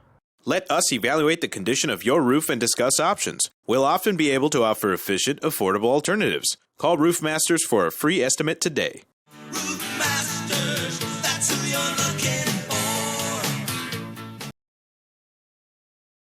Welcome back to the game of the week here on Nex-Tech Game Time. We've got 3:33 left in this first half. Stockton on top of Lakeside. The Lakeside scoring the last 2 touchdowns of this first half to pull within 6 points. And as you pointed out, Curtis did a nice job there. They had 2 big 4th down conversions. The one was a 4th and 7. That was a fake punt by Strode where he ran it up the middle, broke a couple of tackles, got it back to the left sideline and ran up the sideline before he was forced out of bounds by Joe Green. And then there was 4th and goal at the 21, and he just threw a high ball down the right sideline. Dawson Johnson did to Peyton Johnson. He high-pointed it, got up and caught it, and like you said, kept his feet in, too, because it was close to the corner. So Strode set to kick off for the Knights. Back deep for Stockton will be Braden Winters. And this is a low ball taken up by Green, and Green's up across the 30 to the 33-yard line. That'll be where the Tigers will start their next offensive possession, first and 10 at the 33-yard line. And Chris, now we've seen a little bit of offense going from both teams. See what Stockton, the first time tonight, maybe momentum is swing back. Yes, that's what I'd say. This side. Yeah, you're exactly right. The Tigers had quite a bit of momentum early in the game, and now it sure looks like it's split. So first and 10 for Stockton at the 33-yard line. Be motion to the right, and Booker looking to throw that way, and almost picked off. Wyman there, the defensive end, was able to jump up and get his hands on the ball. They're looking for Coffey off to the side for a little bit of a wide receiver screen, but yeah, and that's 6 points if he's able to bring it down, because that he just jumped right into the pattern. So second and 10 now for the Tigers, and Lakeside is playing with a lot of emotion here. The Tigers are going to have to answer back. Offset right here, and then they run the motion man right. They've had success that earlier in the game. Booker with the keeper. Booker off the left-hand side. He's got some room, and he's up across the 35 to the 33-yard line. So good run by Brady Booker, excuse me.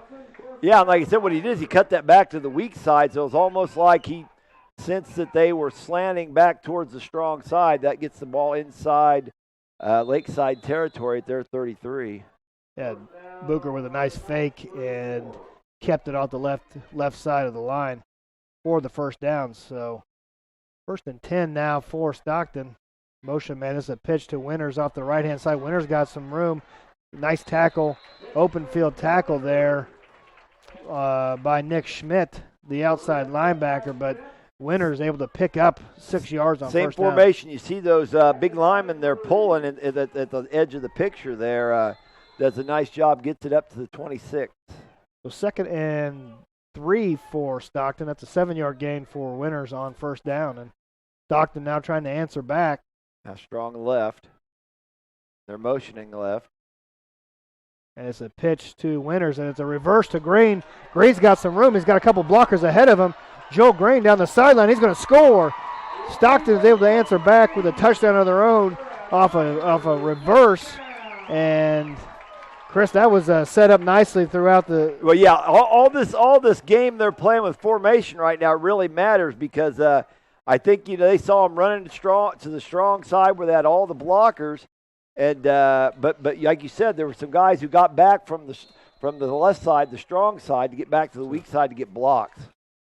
So Stockton able to answer back a touchdown of their own, extends their lead 32-20, pending this 2-point conversion. The PATs have been a game of themselves so far. And again, we got some motion, and that.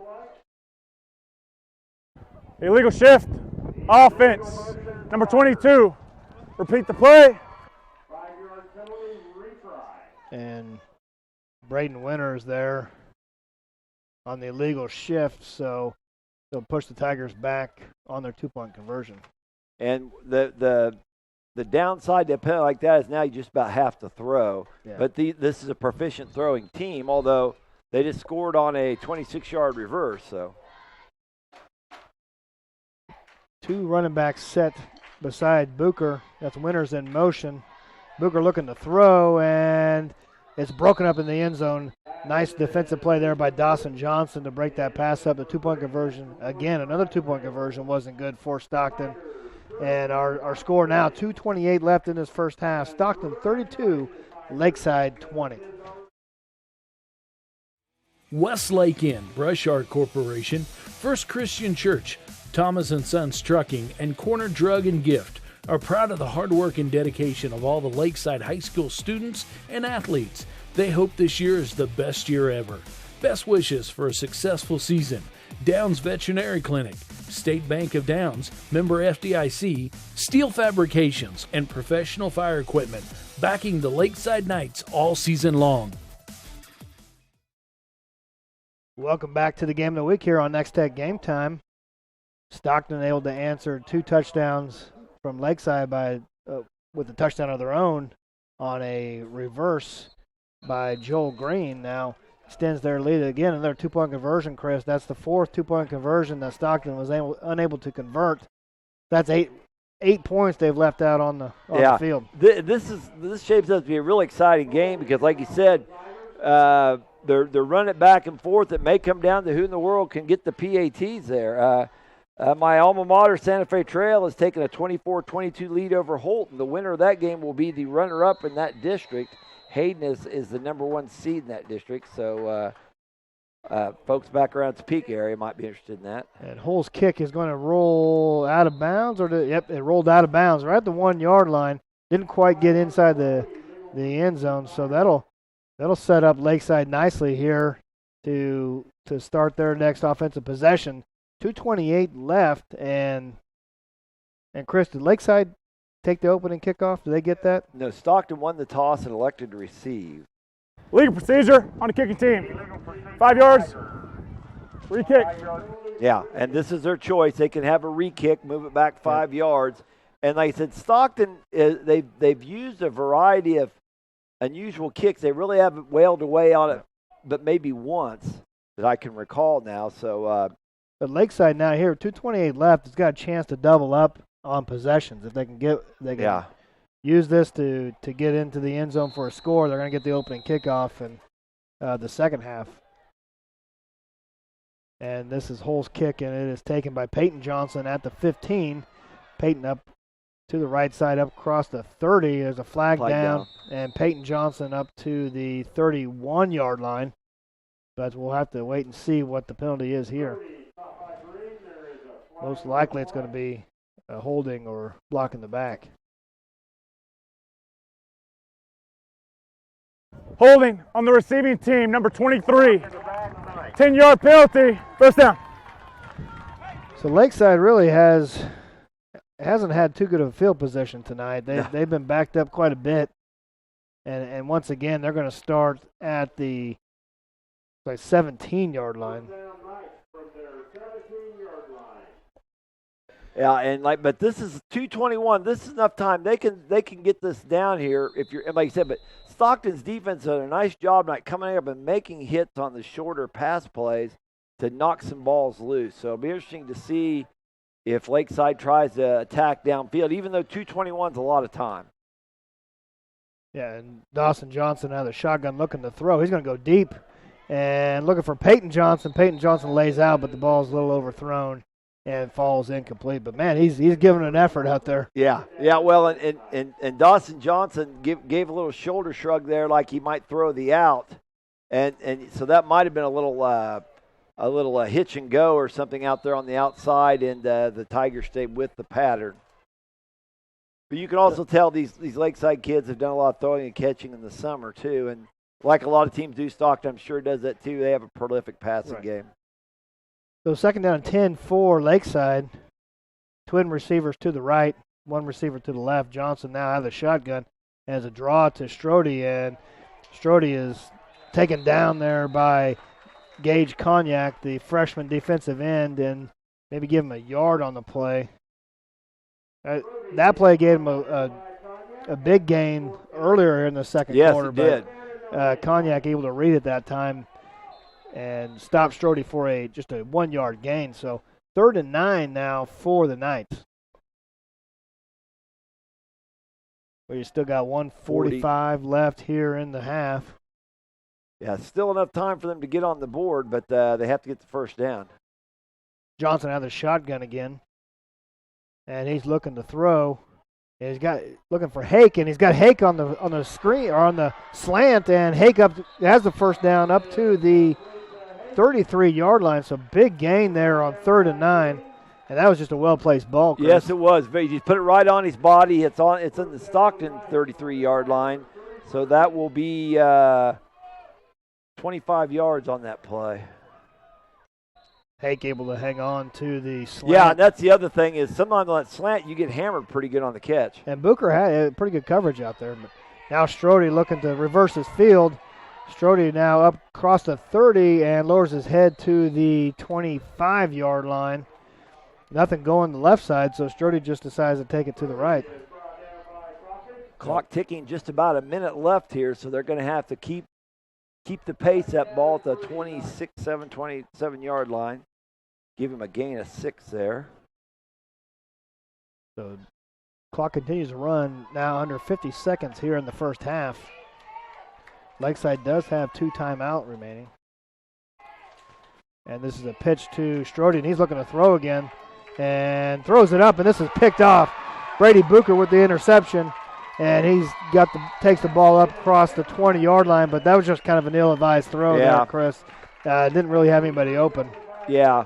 He kind of threw up his back foot, too. Yeah, and you know, they've done that a couple times already, and you say, well, it looked good before. Well, that's sometimes why you want your quarterback to throw the balls. Yeah. I say his form just didn't look very good. He tried to rush it rather than planning it. Like you said, he threw into a lot of coverage, too. See what Stockton does here. 33 seconds left in this first half. They've got 3 timeouts remaining. And this is a throw to Coffey, and in traffic, Coffey able to haul that ball down to the 39-yard line. So big gain on first down, and Brady Booker was able to thread that ball in between a couple defenders. You're right. That's a good way to put it. He threaded it in there because that wasn't – and that's sometimes there's between a halfback throwing a pass and a quarterback throwing a pass. Timeout. Stockton. Stockton timeout here with 28 seconds left here in the quarter. Let's keep it here. Let's talk a little about our sponsors tonight. Nex-Tech Game Time is brought to you by Rogers & Associates Insurance, Pack Leader Technology, Progressive Physical Therapy Center, Heritage Insurance Group, Flatlander Dirt Works, and Hammett Land and Auction. Thank you for helping us bring tonight's game. So we've got 28 seconds remaining in the first half, and Stockton's got the ball near midfield. I didn't see any stats for any field goal kicking, so I'm guessing this is... Yeah, well, and like I said, I used to have kids that wanted to kick field goals all the time, and at 8-man it is so hard to protect it because you're going to have one side that's going to have one less guy, and it's just... Right.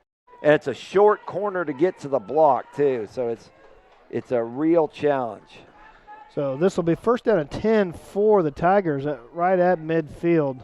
Here's the score, might be of interest. Kansas 6-man state semifinal game on K-Preps. Pawnee Heights 14, Golden Plains 6. Golden Plains put some crazy numbers this year, so it's interesting they're being held down. Booker under pressure, able to get the ball off, and this falls incomplete.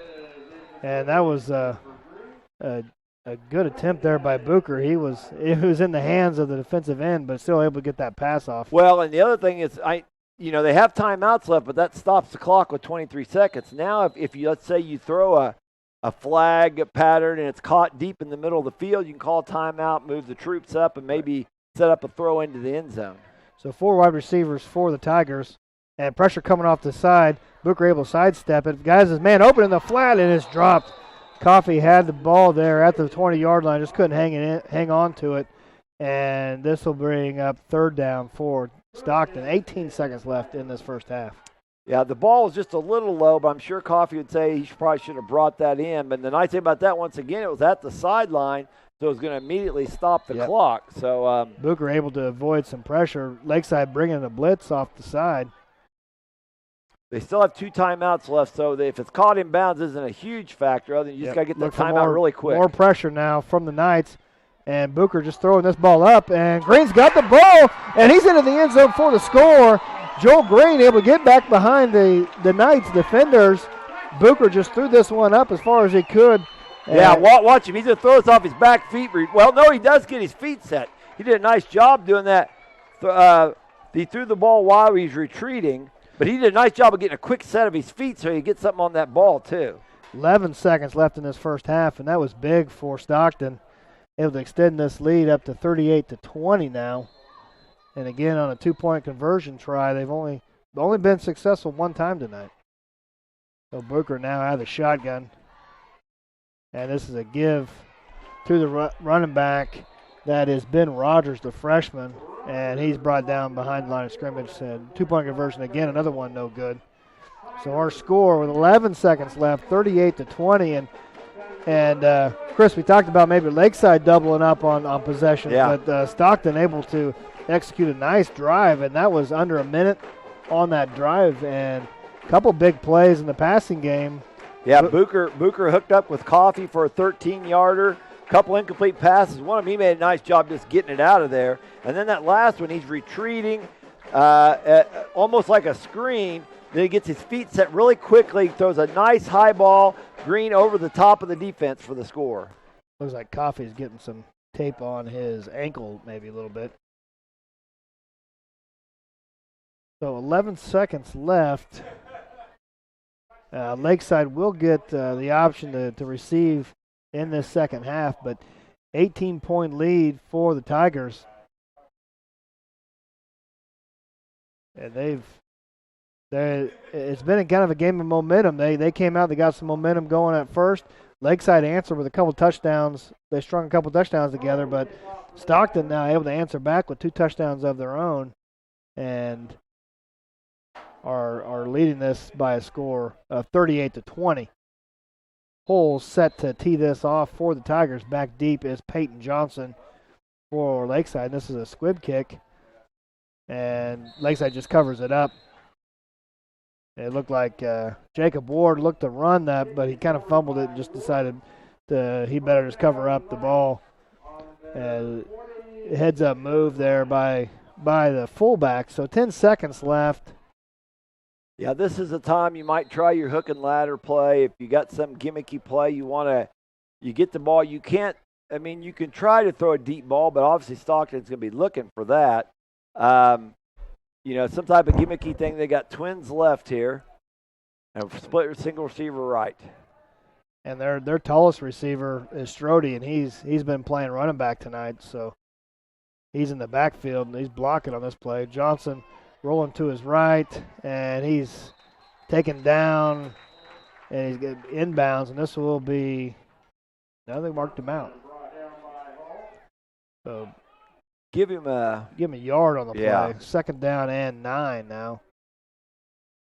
This will most likely be the last play. And Dawson Johnson goes out of the game.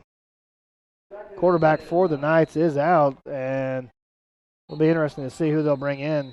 They're going to call a timeout. That's probably a good move. Yeah, that's what I was going to say. Nope. Lakeside.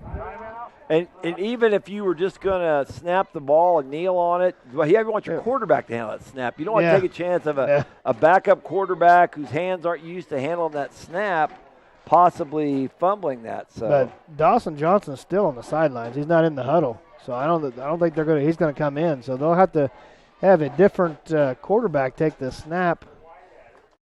Yeah, I'm not sure what. It looked like maybe coming in was number 5, Drake DeBolt, but I don't know if he's coming in to play quarterback or not.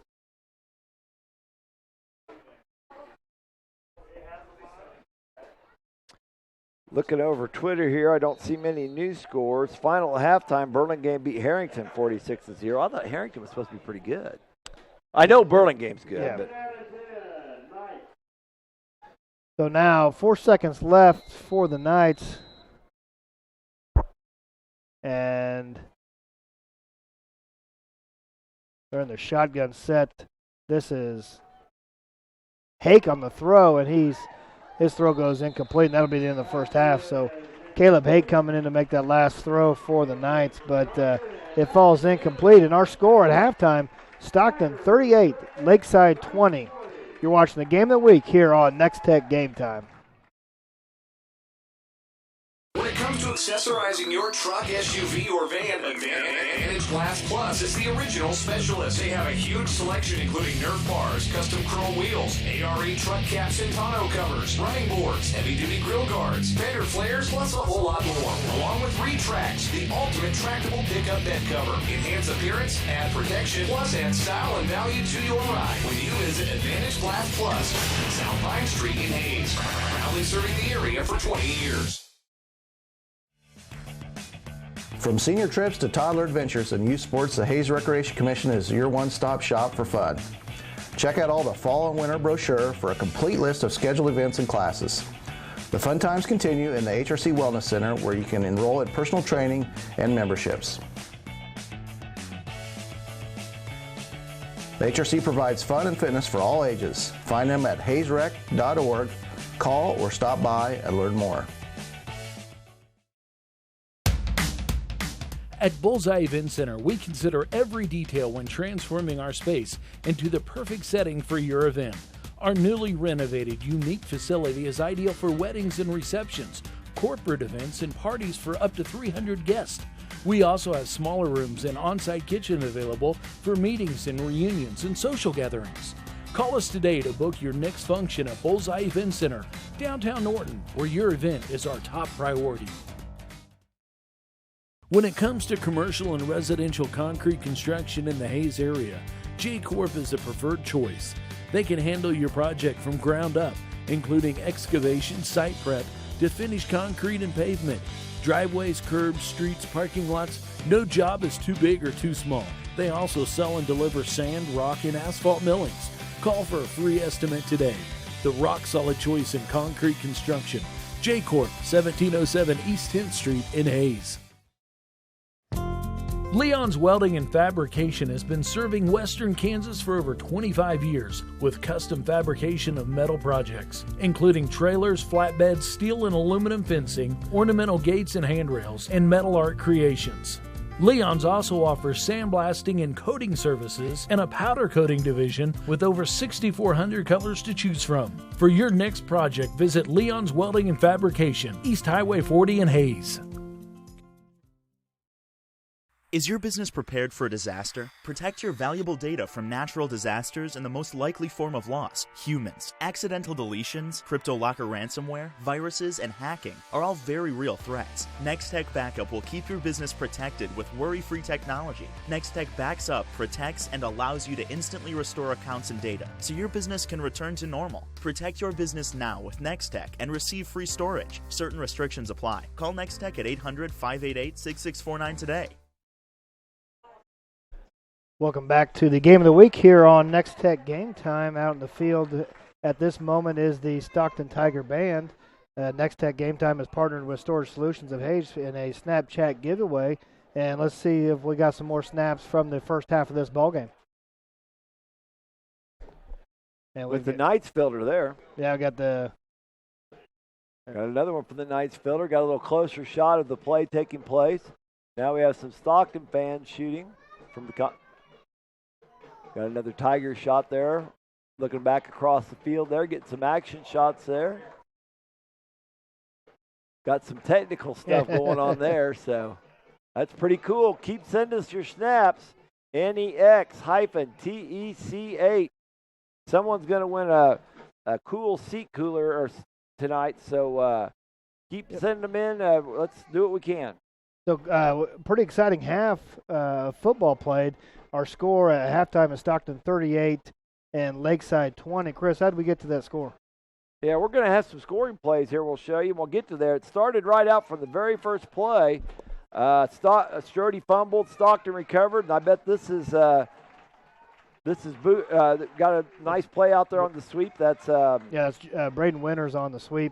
This is the halfback pass from Strody to Peyton Johnson. Looks down to the 1 yard line. That was on fourth down. That was a pretty big gamble for Lakeside. Yeah, and now now I'm with you again. This is going to be Strody on a pitch going for a 1 yard score there. Runs over a guy, and that made it 8-6.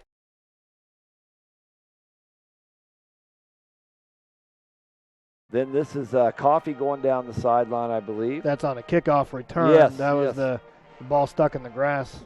And this is Coffee on the touchdown reception. His second touchdown of the night there. Yep. And this is Joel Green.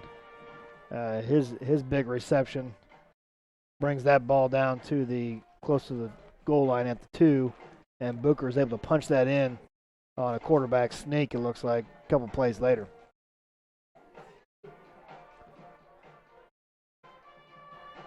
Yeah, this will be the Knights here. This will be Strode on a pitch left, takes it in for the score. That was set up on Strode, ran 59 yards on a draw play. And this is Strode again. This looks like probably the fake punt's what this is. This set the touchdown up. He took it to the left sideline and went 40 yards. This is a later touchdown. That was a nice pass from Dawson Johnson to Peyton Johnson. Highballed it up there. Now we're back. Stockton driving. And that was Joel Green then on the reverse on that touchdown. And this is Booker on the throw, where he throws it over the top and it hits Green. Good Green, yeah. A nice ball. He somehow got it over there, and that gets us to our score. That's a nice replay of some of the big offensive plays in the first down. That gets us to the score of 38-20. The Stockton Tigers at home leading this District 5 championship game. The Knights may not be out of it, but boy, they're going to fall into a muddled mess in the middle, and who knows if that's Wilson, if it's Northern Valley, who that is. Sylvan Grove. I think the key is even if they lose, you can't lose by too much. Right, because you're going to drive your point total down. So let's throw it to another break. When we come back, we'll have the Heritage Insurance Group scoreboard. You're watching Game Time on Nex-Tech Television. Regulations and tax laws are always changing. That's why businesses and professionals turn to the experienced team at Mapes & Miller Certified Public Accountants. With 8 CPAs to assist you, they offer a wide range of services from tax preparations, bookkeeping, and payroll to auditing and accounting services. They can also help farmers, ranchers, and small businesses with tax planning. It's not what you make, it's what you keep. Mapes & Miller Certified Public Accountants with offices in Norton, Phillipsburg, Stockton, and Quinter. Norton County Hospital would like to welcome Dr. Greg Serene to the community. Dr. Serene is a board-certified surgeon and trained in sports medicine. His practice will focus on knee injuries, joint replacements, and general orthopedics. Dr. Serene has been practicing for over 20 years and looks forward to providing orthopedic care to Norton and the surrounding communities. The Norton County Hospital, dedicated to caring, commitment, and community. Get more of the potential you plant with the latest from 360 Yield Center. Unlock trapped nutrients and speed residue breakdown with 360 chain roll. Prevent root-restricting berms to give roots access to potential-boosting moisture and nutrients with 360 bullet ripper points. And capture more yield at every harvest by reducing header loss by 80% with 360 Yield Saver replacement gathering chains.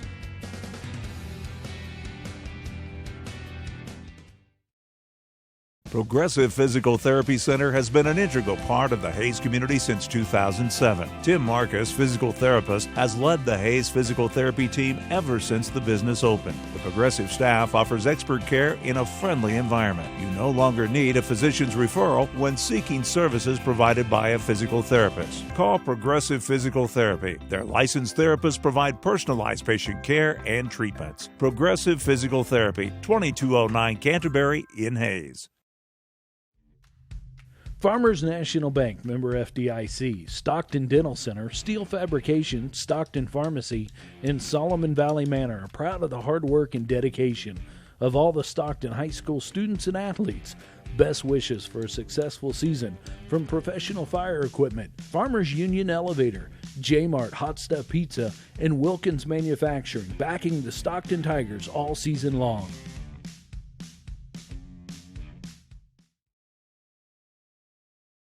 Welcome back to Stockton in the Game of the Week here on Nex-Tech Game Time. Let's take a look then at the Nex-Tech scoreboard brought to you by Heritage Insurance. Okay, Norton's up over TMP 42-0. The winner of that game gets the district runner-up, and that district. The district winner actually is Phillipsburg, who's up on Russell 48-0 at halftime. Ness City and Leota had a tough 20-20 battle here at the second quarter. And I think that one, Chris, is for to qualify. The winner of that game will be the runner-up in that district. So, well, I bet that's going to be an exciting finish there. A game that has a little bit of impact here. Northern Valley 28-8 over Thunder Ridge. Northern Valley is still in the competition for the second seed in this district. Whoever wins this game advances, but the loser falls into the morass of the middle of that district. Right. And Northern Valley, Mill State may still have something to say about that. Osborne 78, Lincoln 16. That's a final. Our game's here 38-20. Victoria, wow, they want to keep that playoff streak alive. It looked like earlier this year it was pretty much a done deal. They weren't. They are up on the Solomon Gorillas 48-6 in the second quarter. And that may be enough to qualify them, Chris, depending on what Logan Palco does in their game. But Smith Center's on a great roll. They kind of got off to a little bit of a tough start, dropped that early game to Plainville, but they're coming on strong. They're up on El Saline 20-0 in the third quarter. Pike Valley up over Lynn 48-0 at half. I think that'll probably be a final. This is a big game. Atwood 14-6 over Hill City at halftime. If Atwood wins that game, they are the district champions. If not, that one falls into a mess. Logan Palco 30, Bennington 14. That's at halftime. Gossel down to Central Plains 40-12. No big. Central Plains already won that division. Central Plains is another one of the big teams in 1A. I expect a long run out of them. It'll be interesting in the playoffs. Central Plains and Spearville will be matched up in the quarterfinals if both of them get by their first. That would be a titanic battle, to be sure. Third quarter score, Rock Hills up over St. John's Beloit Tipton 26-12. Rock Hills, I think, needs that game to advance. Yeah, I think you're right, Chris, yeah. And final, St. Francis took care of Trigo 54-0. And that is our Nex-Tech scoreboard brought to you by Heritage Insurance. Scoreboard updates will be provided at the end of this game as well. And hopefully we'll have a little bit more clarity, but we'll have some idea of who's going to playoffs and who's not. And we have an abbreviated schedule tonight, obviously. Some divisions play tonight. Some divisions play tomorrow night. Some teams, if they have strange travel results, will deviate a little bit off of the planned schedule. They talk to the state, and the state will allow them to do that if you have a tremendous long road trip or something, or even I think they even make an exception sometime when volleyball comes into play. State volleyball will start across the state tomorrow. We have several teams in the area that have moved on to that. That's always an exciting event as well. So we got 2:25 left before the second half kickoff, so we'll throw it to a break here. You're watching the Game of the Week on Nex-Tech Game Time. I'm Dr. Dustin Cheney with the Chiropractic Centers of Phillipsburg and Stockton. Since 2003, it has been my mission to make sure chiropractic care is available in our communities. Thank you for letting my family take care of your family. The chiropractic centers are a safe, natural, and holistic choice. From infants to seniors, their doctors and staff provide comprehensive and personalized care. Remember, pain is not normal. Chiropractic is the natural choice. See their ad in the Nex-Tech directory. $10,000 in 10, but give 15. With 7 agents and 3 locations, Hammett Land and Auction Incorporated can meet your every need when it comes to your next sale. Visit them at hammettauction.com and you'll find all their upcoming sales, including farms, ranches, as well as farm equipment and even real estate listings, both residential and commercial. They've been serving Western Kansas since 1983, and with offices in Stockton, Russell, and Hayes, they're always nearby to assist you. Hammett Land and Auction Incorporated. Contact them today. $25 would get $21,000. Safety at a peace of mind price. Nex-Tech Wireless introduces the simple starter plan. For only $15 per month, you can rest easy knowing you can always reach your child on their smartphone. The plan includes unlimited calling, unlimited texting, and unlimited data while on Wi-Fi. You don't have to worry about data overages, and your child will enjoy all the benefits of a smartphone. It's the simple starter plan from Nex-Tech Wireless. Unlimited talk, text, and data while on Wi-Fi for only $15 per month.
When you need dirt construction of any type at any time, call Joel Younger at Flatlander Dirt Works LLC. Flatlander Dirt Works offers 24-hour service on oil field, farm, residential, and commercial dirt construction. They even handle septic systems and water line installation and repair. They've got all the big boy toys at Flatlander Dirt Works, serving all of Northwest Kansas. Call 623-7744. Proud supporters of all our area athletes. Flatlander Dirt Works LLC. Hi. We're looking for insurance. Let's see who's free. When insurance agents work for only one company, their options are simply limited. But a trusted choice independent agent is free to shop many companies for a better deal. Free to do what's right for you. Let us shop for you. Contact Rogers & Associate to learn more.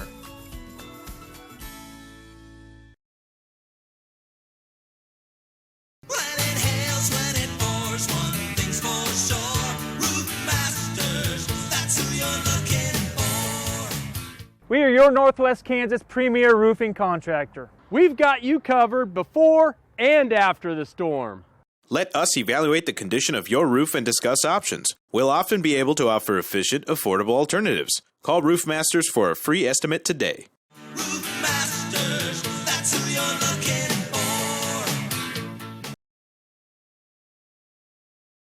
for. Welcome back to Stockton and Nex-Tech Game Time coverage of the game of the week. We are just over a minute left in this halftime before we kick this ball off in the second half, but pretty exciting first half, Chris. A lot of scoring. Yeah, Stockton came out big. They took advantage of an early Lakeside fumble, scored right away, had a nice lead. Lakeside answered. Stockton's come right back and it seemed kind of taking control here. Lakeside needs to do something early here in the third quarter to keep it from getting away. Yeah, that last touchdown really hurt Lakeside. Yes, yeah, definitely. Nex-Tech Game Time is brought to you by the Hayes Recreation Commission, State Farm Insurance, Brock Whitmore agent, Storage Solutions of Hayes, Tri-Central Off Supply, and Phillips County Health System. Speaking of Storage Solutions of Hayes, they're sponsoring the seat coolers. We'll be giving one away tonight. We've had several snaps in. You could still have time to send one in and possibly compete for that seat cooler. We got about 8 seconds here. We should be kicking off soon. Lakeside Downs will be kicking. Yeah, Austin Strode will be kicking off for the Knights. And I had that Stockton won the toss and received. I must have written it down wrong then. So now Stockton in a good position to really get back-to-back scores on Lakeside and extend this 18-point lead out even further. So Strode set the kickoff, and back deep will be Braden Winters for the Tigers. And Strode really hasn't kicked it deep yet. He's capable of doing that. And that's they had an illegal formation. They had too many men on the left-hand side of the ball. Boy, and you know they're going to need onside kicks tonight to blow one of their. You only have so many ways you can onside kick, is what I'm saying. Right. And to blow one on a penalty like that hurts. Yeah. So that'll be. Legal procedure. 11. 5 yards. Free kick. So they had too many guys on the side on the left-hand side of that of the kicker. And they'll re-tee this up at the 30-yard line now. Oh, sorry, at the 25. And Strode's had several touchbacks, but tonight he's not kicking it deep. Yeah, he's not flexing that muscle for some reason, and it looks like what the breezer is out of the south, so I would think that would help him too. Time may not be right to kick this one deep. And he's going to kick it on the ground, and it takes a bounce. Bassert with the ball. He's to the middle, and Bassert up across the 40, 35, running tough across the 30 down to the 29-yard line. So nice, tough run by Jalen Bassert on the kickoff return. And Tigers are set up real good field position. Well, and that just goes to show that illegal procedure penalty, how costly that was. You know, they got the ball deep in Lakeside territory already, and what you got to worry about now is that momentum starts to kind of pile up on you. Yeah, you're absolutely right, Chris. So first down and 10 for the Tigers at the 29-yard line. And this is a handoff to Winters off to the left-hand side. He's got some room, cuts it back to the middle, across the 20, fumbles it, but the Tigers are able to jump back on it. That's Trey Kuhlman there with the fumble recovery. And it was a nice 10, 11-yard run by Winters, but the fumble will bring it back to the 21-yard line. So second down and 1 for Tigers. Yeah, like you said, that probably was a first down, and probably still will end up being a first down. But so now second down and 1 for Stockton. Receiver to the Lakeside right jumping side. around, trying to give them different looks. And Winters off the right-hand side just lowers his head and gets across the 20-yard line to the 17 for the first down. Winters just lowered his head and got the couple yards he needed for the first down. And when you have a lead, you can afford to just say, hey, we just need to move the chains, possess the ball. So that's another manifestation of that. Yeah, it'll be interesting to see if they can run time. They're not type of offense that runs the clock down, but with an 18-point lead, I'm sure that's what you want to do. With Lakeside's lack of depth, too, I mean, you're just wearing them out. Winters off the left-hand side for a couple yards. Gets it down to the 13-yard line. Give him 5 on the play. Second down and 5 for Stockton. And a good first offensive drive for the Tigers. A good kickoff return, a first down, and now set up in good position. Now they got an overload right here, 2 linemen to that side, and also they're motioning that side. To give to Winters off the right-hand side, and he's got some room. Bounces outside, and Braden Winters into the end zone for the score. And Stockton strikes early here in the second half. That is a 13-yard touchdown run for the senior Braden Winters. Yeah, nice play there. Let's see the replay. Watch, there's your man in motion. He's on a lead up. Well, he kind of kicks out the end, and what he did is ran underneath the block and then went to the outside. And like I said, that's classic 8-man dogma. Break the line of scrimmage, get to the sideline. Yeah, you're absolutely right. Our score now 44-20, Stockton on top, pinning this 2-point conversion. They've had problems. Haven't had problems getting in the end zone for touchdowns, but for the 2 points, they haven't been any luck. And this pass is broken up in the end zone.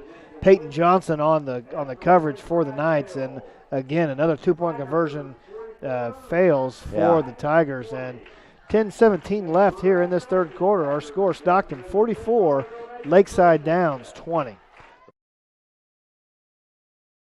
When it comes to accessorizing your truck, SUV, or van, Advantage Glass Plus is the original specialist. They have a huge selection including Nerf bars, custom chrome wheels, ARE truck caps and tonneau covers, running boards, heavy-duty grill guards, fender flares, plus a whole lot more. Along with Retracts, the ultimate tractable pickup bed cover. Enhance appearance, add protection, plus add style and value to your ride when you visit Advantage Glass Plus, South Pine Street in Hayes. Proudly serving the area for 20 years. Welcome back to the game of the week here on Nex-Tech Game Time.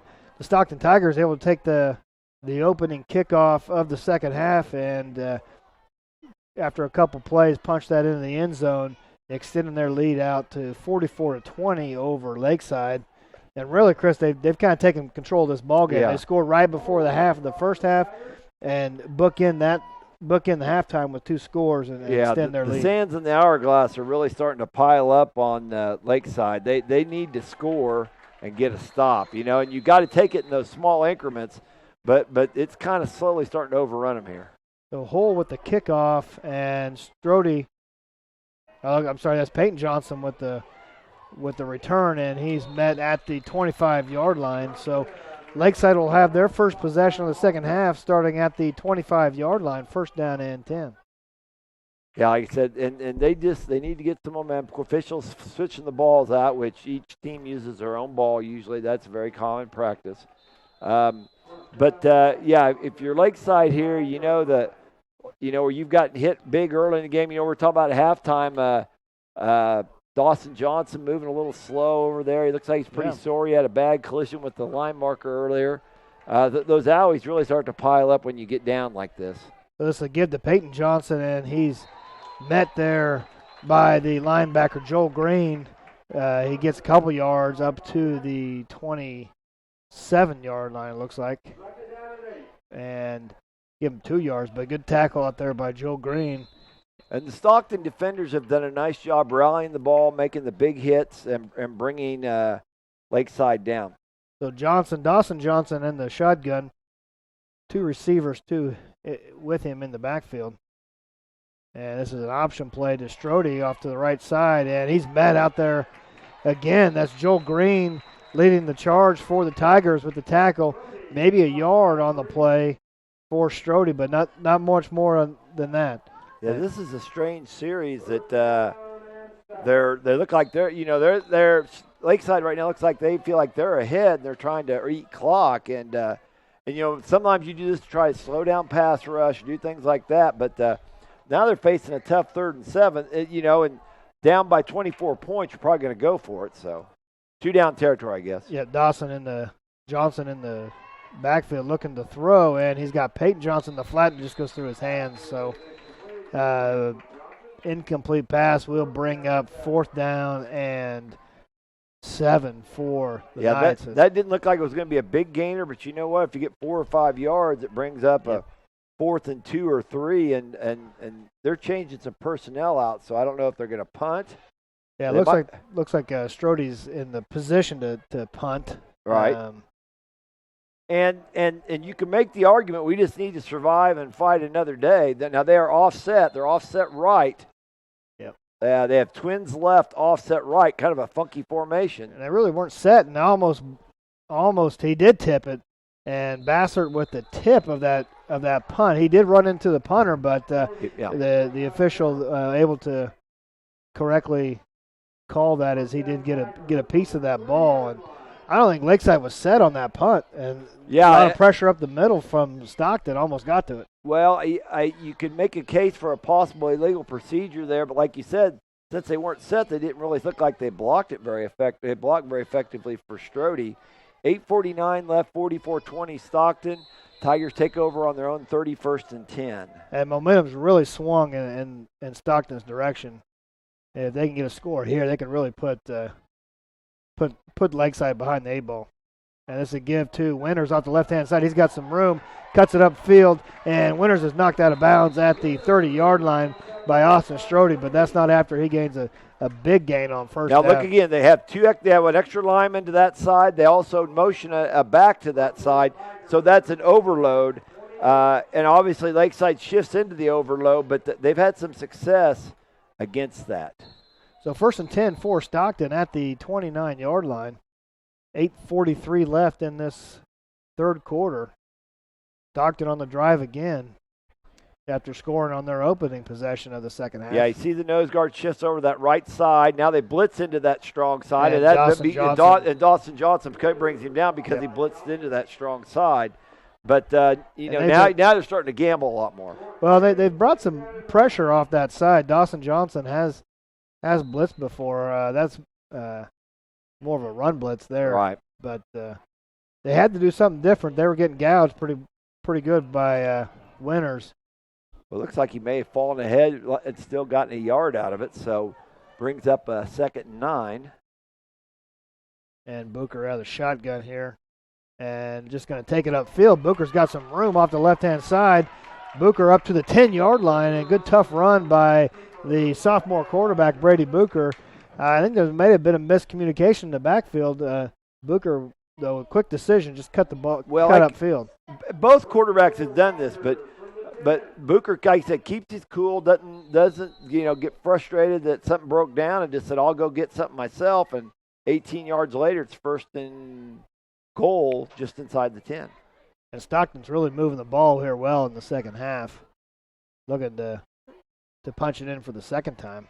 It's a pitch to Winters off the right-hand side, and he couldn't escape. If he could get past Johnson, then he would have had clear sailing for the end zone, but Dawson Johnson able to Dawson Johnson's trying to blitz in from the weak side. He blitzes across the formation to get to, he really didn't get much of it, but gets just enough to bring him down, gets it up to the 8, so we'll give him a gain of 2 there. So second down and goal from the 8-yard line for the Tigers. 7:04 left in this third quarter. And Stockton, for the second time this half, is driving. Now they're offset left. Oh, he moved the ball, yeah. That looked like a little longer play. Ball start on the offense, number 50. 5-yard penalty. Second down. Looked like just a longer developing play that couldn't hold his position. Yeah, couldn't hold his water there. The center like saw the motion and just got excited, jumped. But right now that's the kind of error Stockton can overcome. But yeah. So second down and goal now from the 14-yard line for Stockton, and Booker in the shotgun. Motion again by Bassert, and Booker with the throwback, and that's Kyle Hull. That's the left guard who's eligible then if he's uncovered off the. The right guard. Yeah, what they did is they had all the power to the right. They had the extra man to the right. They motioned to the right.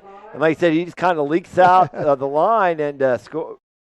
He gets down to about the 1-yard line. But Kyle Hull, the 5'10", 185-pound senior right guard, was with the reception. He kind of banged up a little bit, too, on the play, limping back to the sideline.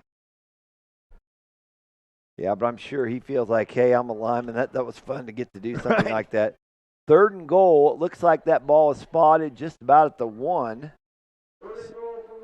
I'm going to give him a 12-yarder on that because they had lost yardage on the false start. So Hull was able to jog off on his own power. Maybe he's got an ankle injury, looks like, possibly. But so third and goal for Stockton at the 1-yard line. As a pitch to Winters off the left-hand side, and he scoots into the end zone. Braden Winters with his second touchdown run of this half, and the Stockton Tigers have now gained control of this ball game. That's a 7-play drive there. 7 plays. They go 50 yards. The big plays, Winters, it was the same play that they scored the touchdown on the first play of this drive. He went 21 yards. They overloaded to the left. They motioned the fullback to the left and then run to that side. And obviously Lakeside is shifting to accommodate that, but they're just overpowering them right now. So our score 50-20 now. Stockton in control of this, pending this 2-point conversion. They just haven't been successful on the 2-point conversions. Booker's going to take it up the middle, and he's going to get in for the 2-point conversion. So 6:19 left in this third quarter. Stockton has extended their lead out to 52-20 over Lakeside. Let's take a break here. You're watching Nex-Tech Game Time.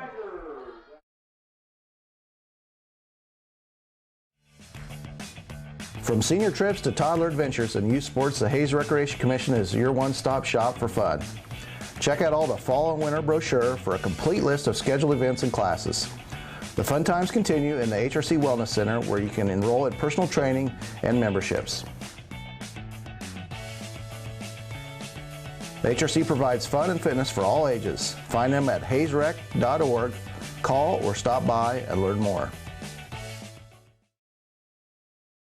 Welcome back to the game of the week here on Nex-Tech Game Time. Stockton just scored their second touchdown of this second half and have extended their lead over Lakeside to 52-20. And right now, Lakeside is really, momentum has swung completely in favor of the Tigers, Chris, and Lakeside's going to need to get something going on. Yeah, right away. Like I said, you wonder about the loss of Cunningham, how much that really is impacting them. Couple scores here. Phillipsburg has finished off Russell 56-6. Not unexpected. Phillipsburg is the beast of the area. A score kind of on the periphery. Ellsworth and Larned are tied 21-all. Those are some people Russell and some of those schools would have played this year. There's a kick, and Peyton Johnson takes us at the 15-yard line. Cuts left, and Johnson's got some room up past the 35 to the 36-yard line. So good return by Peyton Johnson on the play. Yeah, he starts to the right, cuts it back to the left. He gets some nice blocking over there. Nice determined run. Hopefully Knights can use that to gain a little momentum here. So 1st and 10 for the Knights. And they, like I said, they've got to get something going on. Really nothing on their first drive of this second half. Second drive is going to start off in a little bit better field position. Got twins right, single left. They've got them all spread out here. Dawson Johnson in the shotgun.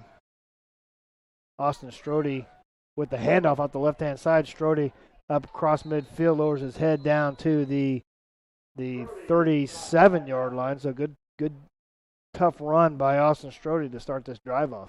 Yeah, and that's what they need. Obviously, that's going to give them a gain of 6 or 7 on that play. Yeah, bring up 2nd down and 3 from the 37-yard line. 5:45 left in the third quarter. Stockton, so far, like I said, they've done a nice job rallying the ball, making sound tackles to keep small plays from becoming big plays. But Dawson Johnson, the only setback in the shotgun, and this is a throw to Strode off the right-hand side. Strode makes that catch up close to the 30-yard line. It'll be enough for the first down.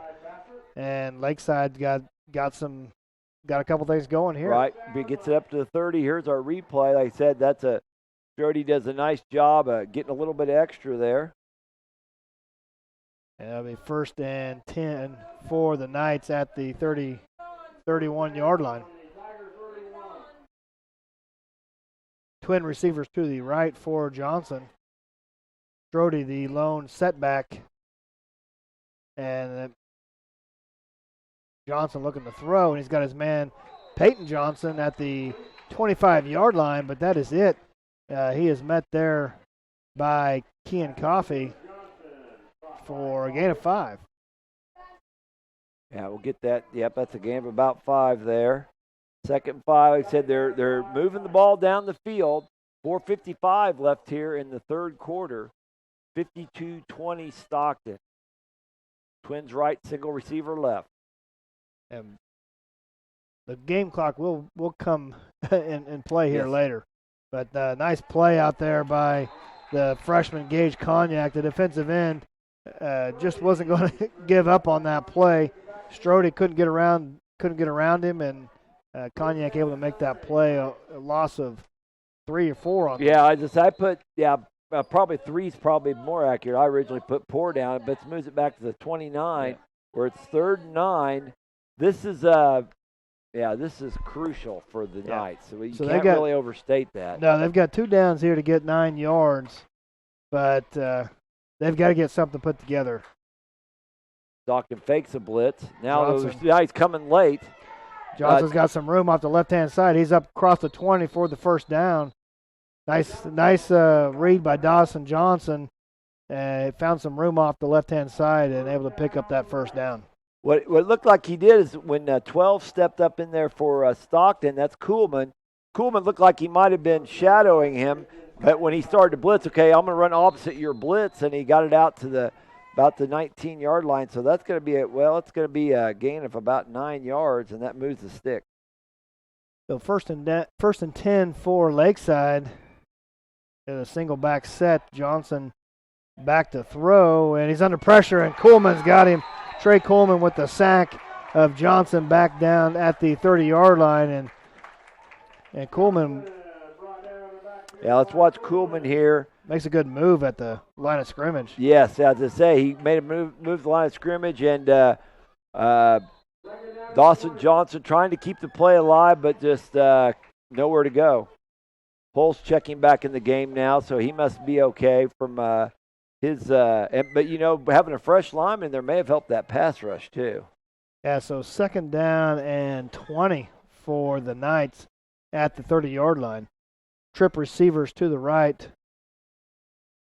Johnson resets one of them, and he's back to throw, rolling left, and he's looking deep for Hake, and it's just out of the fingertips of Caleb Hake, and goes incomplete. So bring up 3rd down now.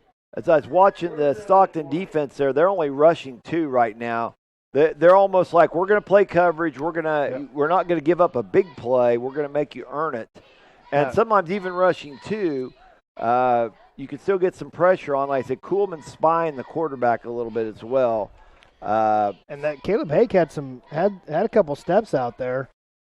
Just was unable to haul in that pass. And that's the big kind of play that Lakeside needs here. 3:03 left here in the third quarter, 52-20 Stockton. Johnson in the shotgun, looking to throw again, under pressure, and he gets it off, but over the top of Peyton Johnson. And Peyton Johnson, the 5'6", 120-pound junior out there was covered by the 6'5", 180-pound senior, Kean Coffey. Yeah, so. That's tough to get that through the big man Coffey there. He was playing underneath me. It was an ink coverage, it looked like, and you say, well, throw it over the top. Well, it looked like there was a safety over the top too. So, yeah, good coverage there for the Tigers. Yeah, back there deep is number 6. That's Joel Green, usually the middle linebacker. He's now playing free safety. Yeah, they got trips receivers to the left for the Knights. Green shading that side now, but he's quite a ways off the line of scrimmage. It's 4th and 20. And Johnson under pressure, going to throw this into the end zone just over the top of Strode's head, and it falls incomplete, and the Knights will turn the ball over on downs. And Stockton now is going to start their next offensive possession. Pretty good field position at the 30-yard line now. In complete control of this ball game. 2:51 left in the third quarter. Yes, like I said, that's when they get that long down and distance, like I said, Stockton's dropping off a lot of defenders and just really making it hard, which is obviously what you want to do there. But 1st and 10 now. Stockton, 2 more scores and this game's over. Stockton had a shotgun. Now motion to the right. And it's a give to Winters off the right hand. He's met right there at the line of scrimmage, though. Maybe a yard gain, but a good stick there by the linebacker. That's Nick Schmidt on the play. Yeah, and now if you're Lakeside, obviously you're still playing to win, but the other thing is you want to keep this game close to give yourself a chance to get that runner-up spot. Yeah, I mean, it's not only – you're not only playing for the win, but you got to keep it close. I mean, give yourself a chance to that second spot.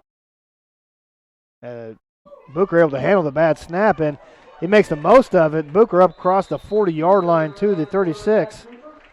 And both quarterbacks tonight have done. Booker's done this several times too. That a situation didn't go the way he wanted. They get crossed up in the backfield, whatever. He says, "Fine, I'm going to take the ball and make something of it myself." And Booker's pretty capable runner back there for a quarterback, but able to pick that first down up. So 2 minutes left, and Stockton driving again, 1st down and 10 from the 36-yard line. And a give to Winters off the right-hand side. Winters pops it outside, lowers his head, and he's close to another first down. Again, they stripped the ball. That's the second time Winters may have got the ball stripped out, but they're going to call him down at the 25-yard line. Let's watch that running tough there, bounces at the outside. That's a prescription. Good block out there by Kean Coffey on the free safety Dawson Johnson. Yeah, Stockton's wide receivers by and large have done a nice job blocking tonight, helping spring those running backs, getting them down to the second and third level. So strong left over here for the Tigers. Again, motion that direction. Overload left. And Booker with the fake, he's going to look for Green deep. Green comes back to the ball, just unable to hang on. Good coverage out there by Peyton Johnson. And Booker just kind of underthrew that one. Yeah, I just say that it's that, that's one of them calls that it looks good, but you want Booker to set his feet and really throw that ball up and get it closer to the corner of the end zone. Let your big man, like I said, Peyton Johnson's not nearly as tall. So, let him high point it. He had to come back and kind of play D-back there. So 2nd down and 10 for the Tigers at the 25-yard line. 1:26 left in the third quarter. Again, we've got an overload to the left, and this is a pitch left to Winters. And Dawson Johnson can't bring him down. Winters able to escape that tackle. Winters up the left-hand side, and good tough run there by Braden Winters, the senior running back, and Dawson Johnson had a shot at him in the backfield, but couldn't take him down. Yeah, that's nice, powerful running there. What that is, but he was stopped by Johnson, but still kept his feet moving, gets it up to the looks like 2-yard line there. So wow, that's a gain of 23 yards. Holding. 35 of the offense. 10-yard penalty from the spot of the foul. Second down. So we had a holding penalty then by the guard Kyle Hull, but it will be. It's still a first down, he said. It looks like we got an injured Knight player down on the field, and so while they're attending to him, we're going to go ahead and take a break. You're watching the Game of the Week here on Nex-Tech Game Time. When it comes to commercial and residential concrete construction in the Hayes area, J-Corp is the preferred choice. They can handle your project from ground up, including excavation, site prep, to finish concrete and pavement, driveways, curbs, streets, parking lots. No job is too big or too small. They also sell and deliver sand, rock, and asphalt millings. Call for a free estimate today. The rock-solid choice in concrete construction. J-Corp, 1707 East 10th Street in Hayes. Welcome back to Stockton and Nex-Tech Game Time's coverage of the Game of the Week. We're just got back. There was a penalty on that play and the long run by Winters, but still enough for the first down for the Tigers. Will be 1st and 10 from the 22-yard line. 1:17 left in this third quarter. Stockton on top of Lakeside, 52-20. Again, this game is for the district championship in District 5. The winner will advance to the playoffs and will host a first-round playoff game. Got an overload right here. I bet they're going to motion. Yep, they're going to motion their fullback right as well. They've attacked the weak side on this as well. Booker then takes this up the middle, and Brady Booker sidesteps a defender, and he's into the end zone for the score. A 21-yard touchdown run by the sophomore quarterback, Brady Booker, and that makes the score 58-20, Stockton. Now, I don't think that was what the call was. I think he just responded to a bad situation. You know, he took lemons and made them into lemonade there. Yeah, it looked like maybe that was going to be a pitch, but he saw that the Lakeside defense was out there, just kept that ball and headed upfield, able to make a nice move in the open field for the score. So pending this 2-point conversion. We'll see if producer Jason Pearson got that. We might have that in the and Booker, another good here. Tough run there, making something out of nothing. Gets it in for the 2-point conversion. Now makes our score Stockton 60, Lakeside 20. 1:10 left in this third quarter. You're watching the Game of the Week here on Nex-Tech Game Time. Leon's Welding and Fabrication has been serving Western Kansas for over 25 years with custom fabrication of metal projects, including trailers, flatbeds, steel and aluminum fencing, ornamental gates and handrails, and metal art creations. Leon's also offers sandblasting and coating services and a powder coating division with over 6,400 colors to choose from. For your next project, visit Leon's Welding and Fabrication, East Highway 40 in Hayes. Welcome back to the Game of the Week here on Nex-Tech Game Time. Stockton Tigers just hit their third touchdown of the second half to extend their lead over the Lakeside Knights 60-20. 1:10 left in this third quarter. Yeah, now, like you said, this is a situation where you might get pointed out now. This is not the way you want to end your season. If you're Lakeside Downs, they had a 15-game losing streak snapped partway through the season. They won 3 games in a row, had a ton of momentum going, and then last week lost to Wilson. They also lost Cunningham to an injury, and that seems to have really taken some of the steam out of this team. They only have 11 kids suited up tonight. They just don't have a lot of depth, and that's a tough thing. The Holes kickoff will be taken by Strode at the 15-yard line, and Strode dropped the ball, but able to get back on top of it, and this will be Lakeside first down and 10, though, back at the 20-yard line. And just things aren't going right for the Knights tonight. They're just a little off on offense, just a little off on every facet of the game. Yes, and like I said, it's just kind of slowly piling up on them now, and it's just like a mountain's falling in on them right now. They need to get a score to obviously keep the game going, but just to stop the bleeding right now, because the wound is just gaping right now for the Knights.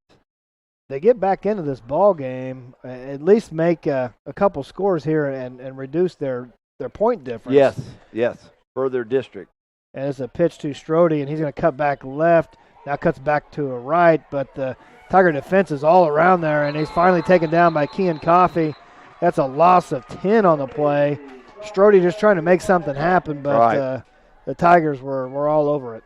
And Strode's kind of slow to get up. Yes, and that's one thing. The kid's just trying to make a play, and you got to admire him for that. But, boy, you just rarely see it when you cut back two or three times like that where ain't good comes of it. You applaud the effort, and like you said, he's taken on a lot of the burden tonight with he's one of the leading receivers in 8-man Division II, and they've asked him to step back in the backfield and carry the ball tonight. Yeah, we thought Peyton Johnson was going to start at tailback, but instead they've had Strode there at the tailback spot, and he's a bigger, stronger kid. It's easy to understand. So Johnson back to throw. He's under pressure, and Coleman has got him. Trey Coleman with another sack, and this is going to bring the ball back to the 4-yard line. Nice play over here by Trey Coleman.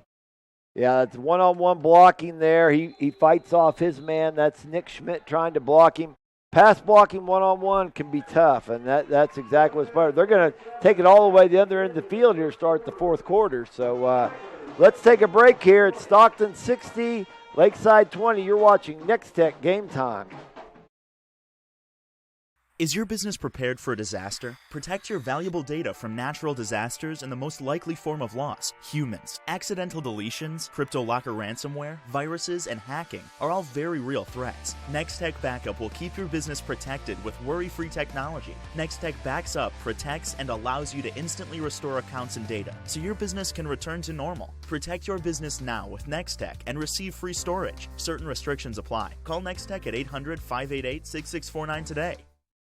Regulations and tax laws are always changing. That's why businesses and professionals turn to the experienced team at Mapes & Miller Certified Public Accountants. With 8 CPAs to assist you, they offer a wide range of services from tax preparations, bookkeeping, and payroll to auditing and accounting services. They can also help farmers, ranchers, and small businesses with tax planning. It's not what you make, it's what you keep. Mapes & Miller Certified Public Accountants with offices in Norton, Phillipsburg, Stockton, and Quinter. Welcome back to Stockton in the game of the week here on Nex-Tech Game Time.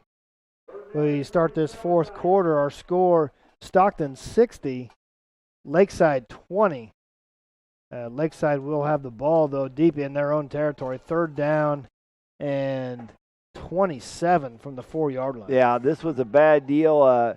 Strode tried to cut back, and he lost 11. Then Johnson was sacked, and he lost 6 yards on that play by Coolman. So trip receivers to the left for Johnson.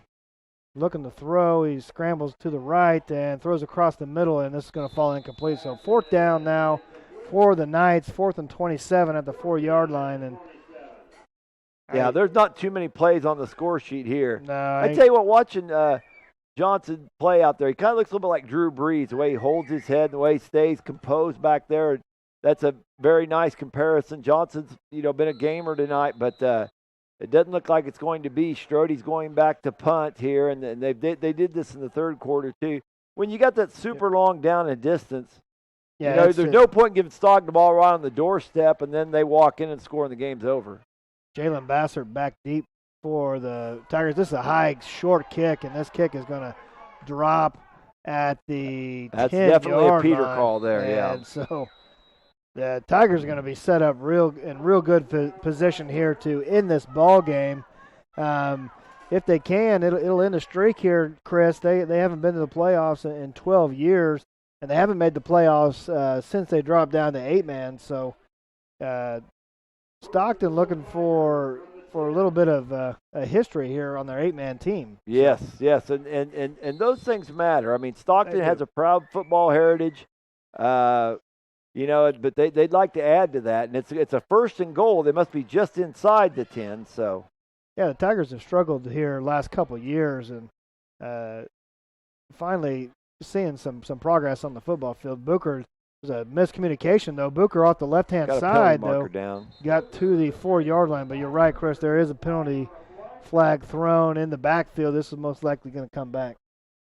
They've had Stockton's had a lot of trouble in the backfield with getting handoffs and Number things. 12 of the offense. 10-yard penalty. Remains first down.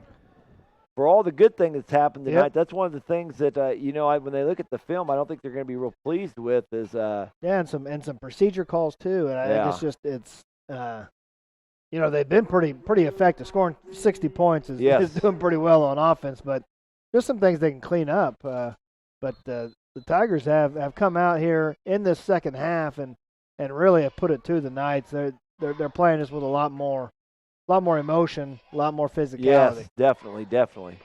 The first and goal from the 20-yard line now. Booker looking to throw, and nobody open. He's under pressure, and he gets away from 3 defenders, able to get off to the left-hand side and scoot up to the 10-yard line. And that was just a strong play by Brady Booker. Yes. Like I said, there were 2 or 3 tacklers. Yeah, we got the replay here. That's a good job. Watch this block on the end. Oh, yeah. Good block there by Jalen Bassert. Just took out the defensive end, Dawson Jacob Johnson Ward. eventually forces him out of bounds. But, yeah, nice play there. So second and goal from the 11-yard line. That was a 9-yard pickup for Booker. Again, they're going to motion to the right and a pitched right to Winters. And he's met at the line of scrimmage, able to fall forward for a couple yards. Nick Schmidt there on the tackle. Will bring up third down and goal, though, for the Tigers at the 9-yard line. They'll give him a couple yards on the play. Yeah, that was another one of these unusual situations. This started out first and goal just inside the 10. Holding penalty moves them back 15, so second goal at the 21. Now they've chipped away at back, and now they got it back to third and goal at about the 9. So Stockton looking to end this ball game and punch their ticket to the state playoffs if they can score here in the next 2 plays. Booker looking to throw, no one open. Booker's going to scramble up the middle, and he's into the end zone, and Stockton scores. They're going to win this ball game, and they're going to be the district champions of District 5 in 8-man Division 2. Yeah, and boy, Booker's had a whale of a game tonight. He just takes this ball, looking to throw. Nobody open. Looked like I think he looked to throw first. I don't think that was straight quarterback draw. Dawson Johnson there at the down there by himself by the goal line, just overwhelmed with emotion. I'm sure that they didn't think the season would end this way. And it's probably I think it's probably going to end their season. This loss was by this amount. I'm imagining, Northern Valley played Thunder Ridge, and I think they were up big at one point. But either way, we'll try to sort some of that out. But we're gonna throw it to a break right now. Our score here, a final score: Stockton 66, Lakeside 20. You're watching Nex-Tech Game Time. Norton County Hospital would like to welcome Dr. Greg Serene to the community. Dr. Serene is a board-certified surgeon and trained in sports medicine. His practice will focus on knee injuries, joint replacements, and general orthopedics. Dr. Serene has been practicing for over 20 years and looks forward to providing orthopedic care to Norton and the surrounding communities. The Norton County Hospital, dedicated to caring, commitment, and community. Get more of the potential you plant with the latest from 360 Yield Center. Unlock trapped nutrients and speed residue breakdown with 360 Chain Roll. Prevent root-restricting berms to give roots access to potential-boosting moisture and nutrients with 360 Bullet Ripper Points. And capture more yield at every harvest by reducing header loss by 80% with 360 Yield Saver replacement gathering chains. I'll throw it to you. Welcome back to Stockton and the Game of the Week here presented by Nex-Tech Game Time. Our final score, Stockton 66, Lakeside 20. Stockton punches their ticket to the state playoffs as the District 5 We're going to run our scoring plays here real quick for you, and then we're going to get some scoreboard and snaps. Here's our first play of the third quarter. That's going to be an overload right. Winters goes to the right, bounces it to the sideline, scores for 12 yards and a touchdown. This will be winners on a pitch to the strong side, 1 yard for the TD. That made it 50, and the PAT Booker score made it 52-20. Now this is Booker runs the strong side, cuts it back, goes 21 yards for the touchdown. The PAT was also good. And then this is Booker on a draw scoring. Gets us to our final score of 66-20. There's the both sides. They're giving the presentation here to the Stockton of the district crown. Let's get some scorers or snaps up here. Here's our winner tonight. This is Madison Reed, the Stockton filter. Congratulations, Madison, on the Snapchat giveaway winner of the seat cooler. And Stockton will host a playoff game on Tuesday. They will be hosting Sharon Springs, Wallace County. Okay, here's our scores. Norton wins gets second place in their district. They beat TMP 49-20. Phillipsburg's the winner of that district, 56-6 over Russell. Ness City 36-34 over Leota in the third quarter. Northern Valley likely the second place team in this district, although Wilson has some say in that, 28-8 over Thunder Ridge. That's early still. Osborne hammered Lincoln 78-16. Their score here, we had the winner. Stockton's won that game. Victoria 54-6 over Solomon, keeps their 15-season streak alive. Smith Center 33-0 over Elfsleen in the third quarter. Pike Valley finished Lynn at halftime 48-0. Atwood has won. They've got second place in their district by beating Hill City 42-6. Logan Palco 46-26 over Bennington in the third. Gossel loses to Central Plains 54-12. Rock Hills loses to St. John's Tipton 34-32. That'll have playoff implications. St. Francis 54-0 over Trigo. They've already won their district. And that was our game tonight. Stockton victorious over Lakeside Downs by a score of 66-20. They are the District 5 champions and will make it to the playoffs. Hey, tomorrow night we'll be at La Crosse doing the game. It'll be on the internet only tomorrow night. But we will be doing the Crosse on the Nex-Tech.com website. We will be doing that game. That winner of that game will win the district. The loser will take second. So both teams will advance, but you always want to host that first round game. Right. You don't want to have to travel to the winner of another district. So big game. Yeah, Plainville's been on a roll this year. They've really been one of the top teams in the MCL. Whereas La Crosse got off to a bad start, but we were looking at them on the way down here. Those guys are huge. They may line up and just try to pound it at Plainville, try to keep Hayden Friend on the defensive side of the ball. They'll be contracting styles for sure tomorrow night. Yes. Well, we need to get out of here. We thank you for joining us tonight. Our final score, Stockton 66, Lakeside Downs 20. You're watching the game of the week here on Nex-Tech Game Time.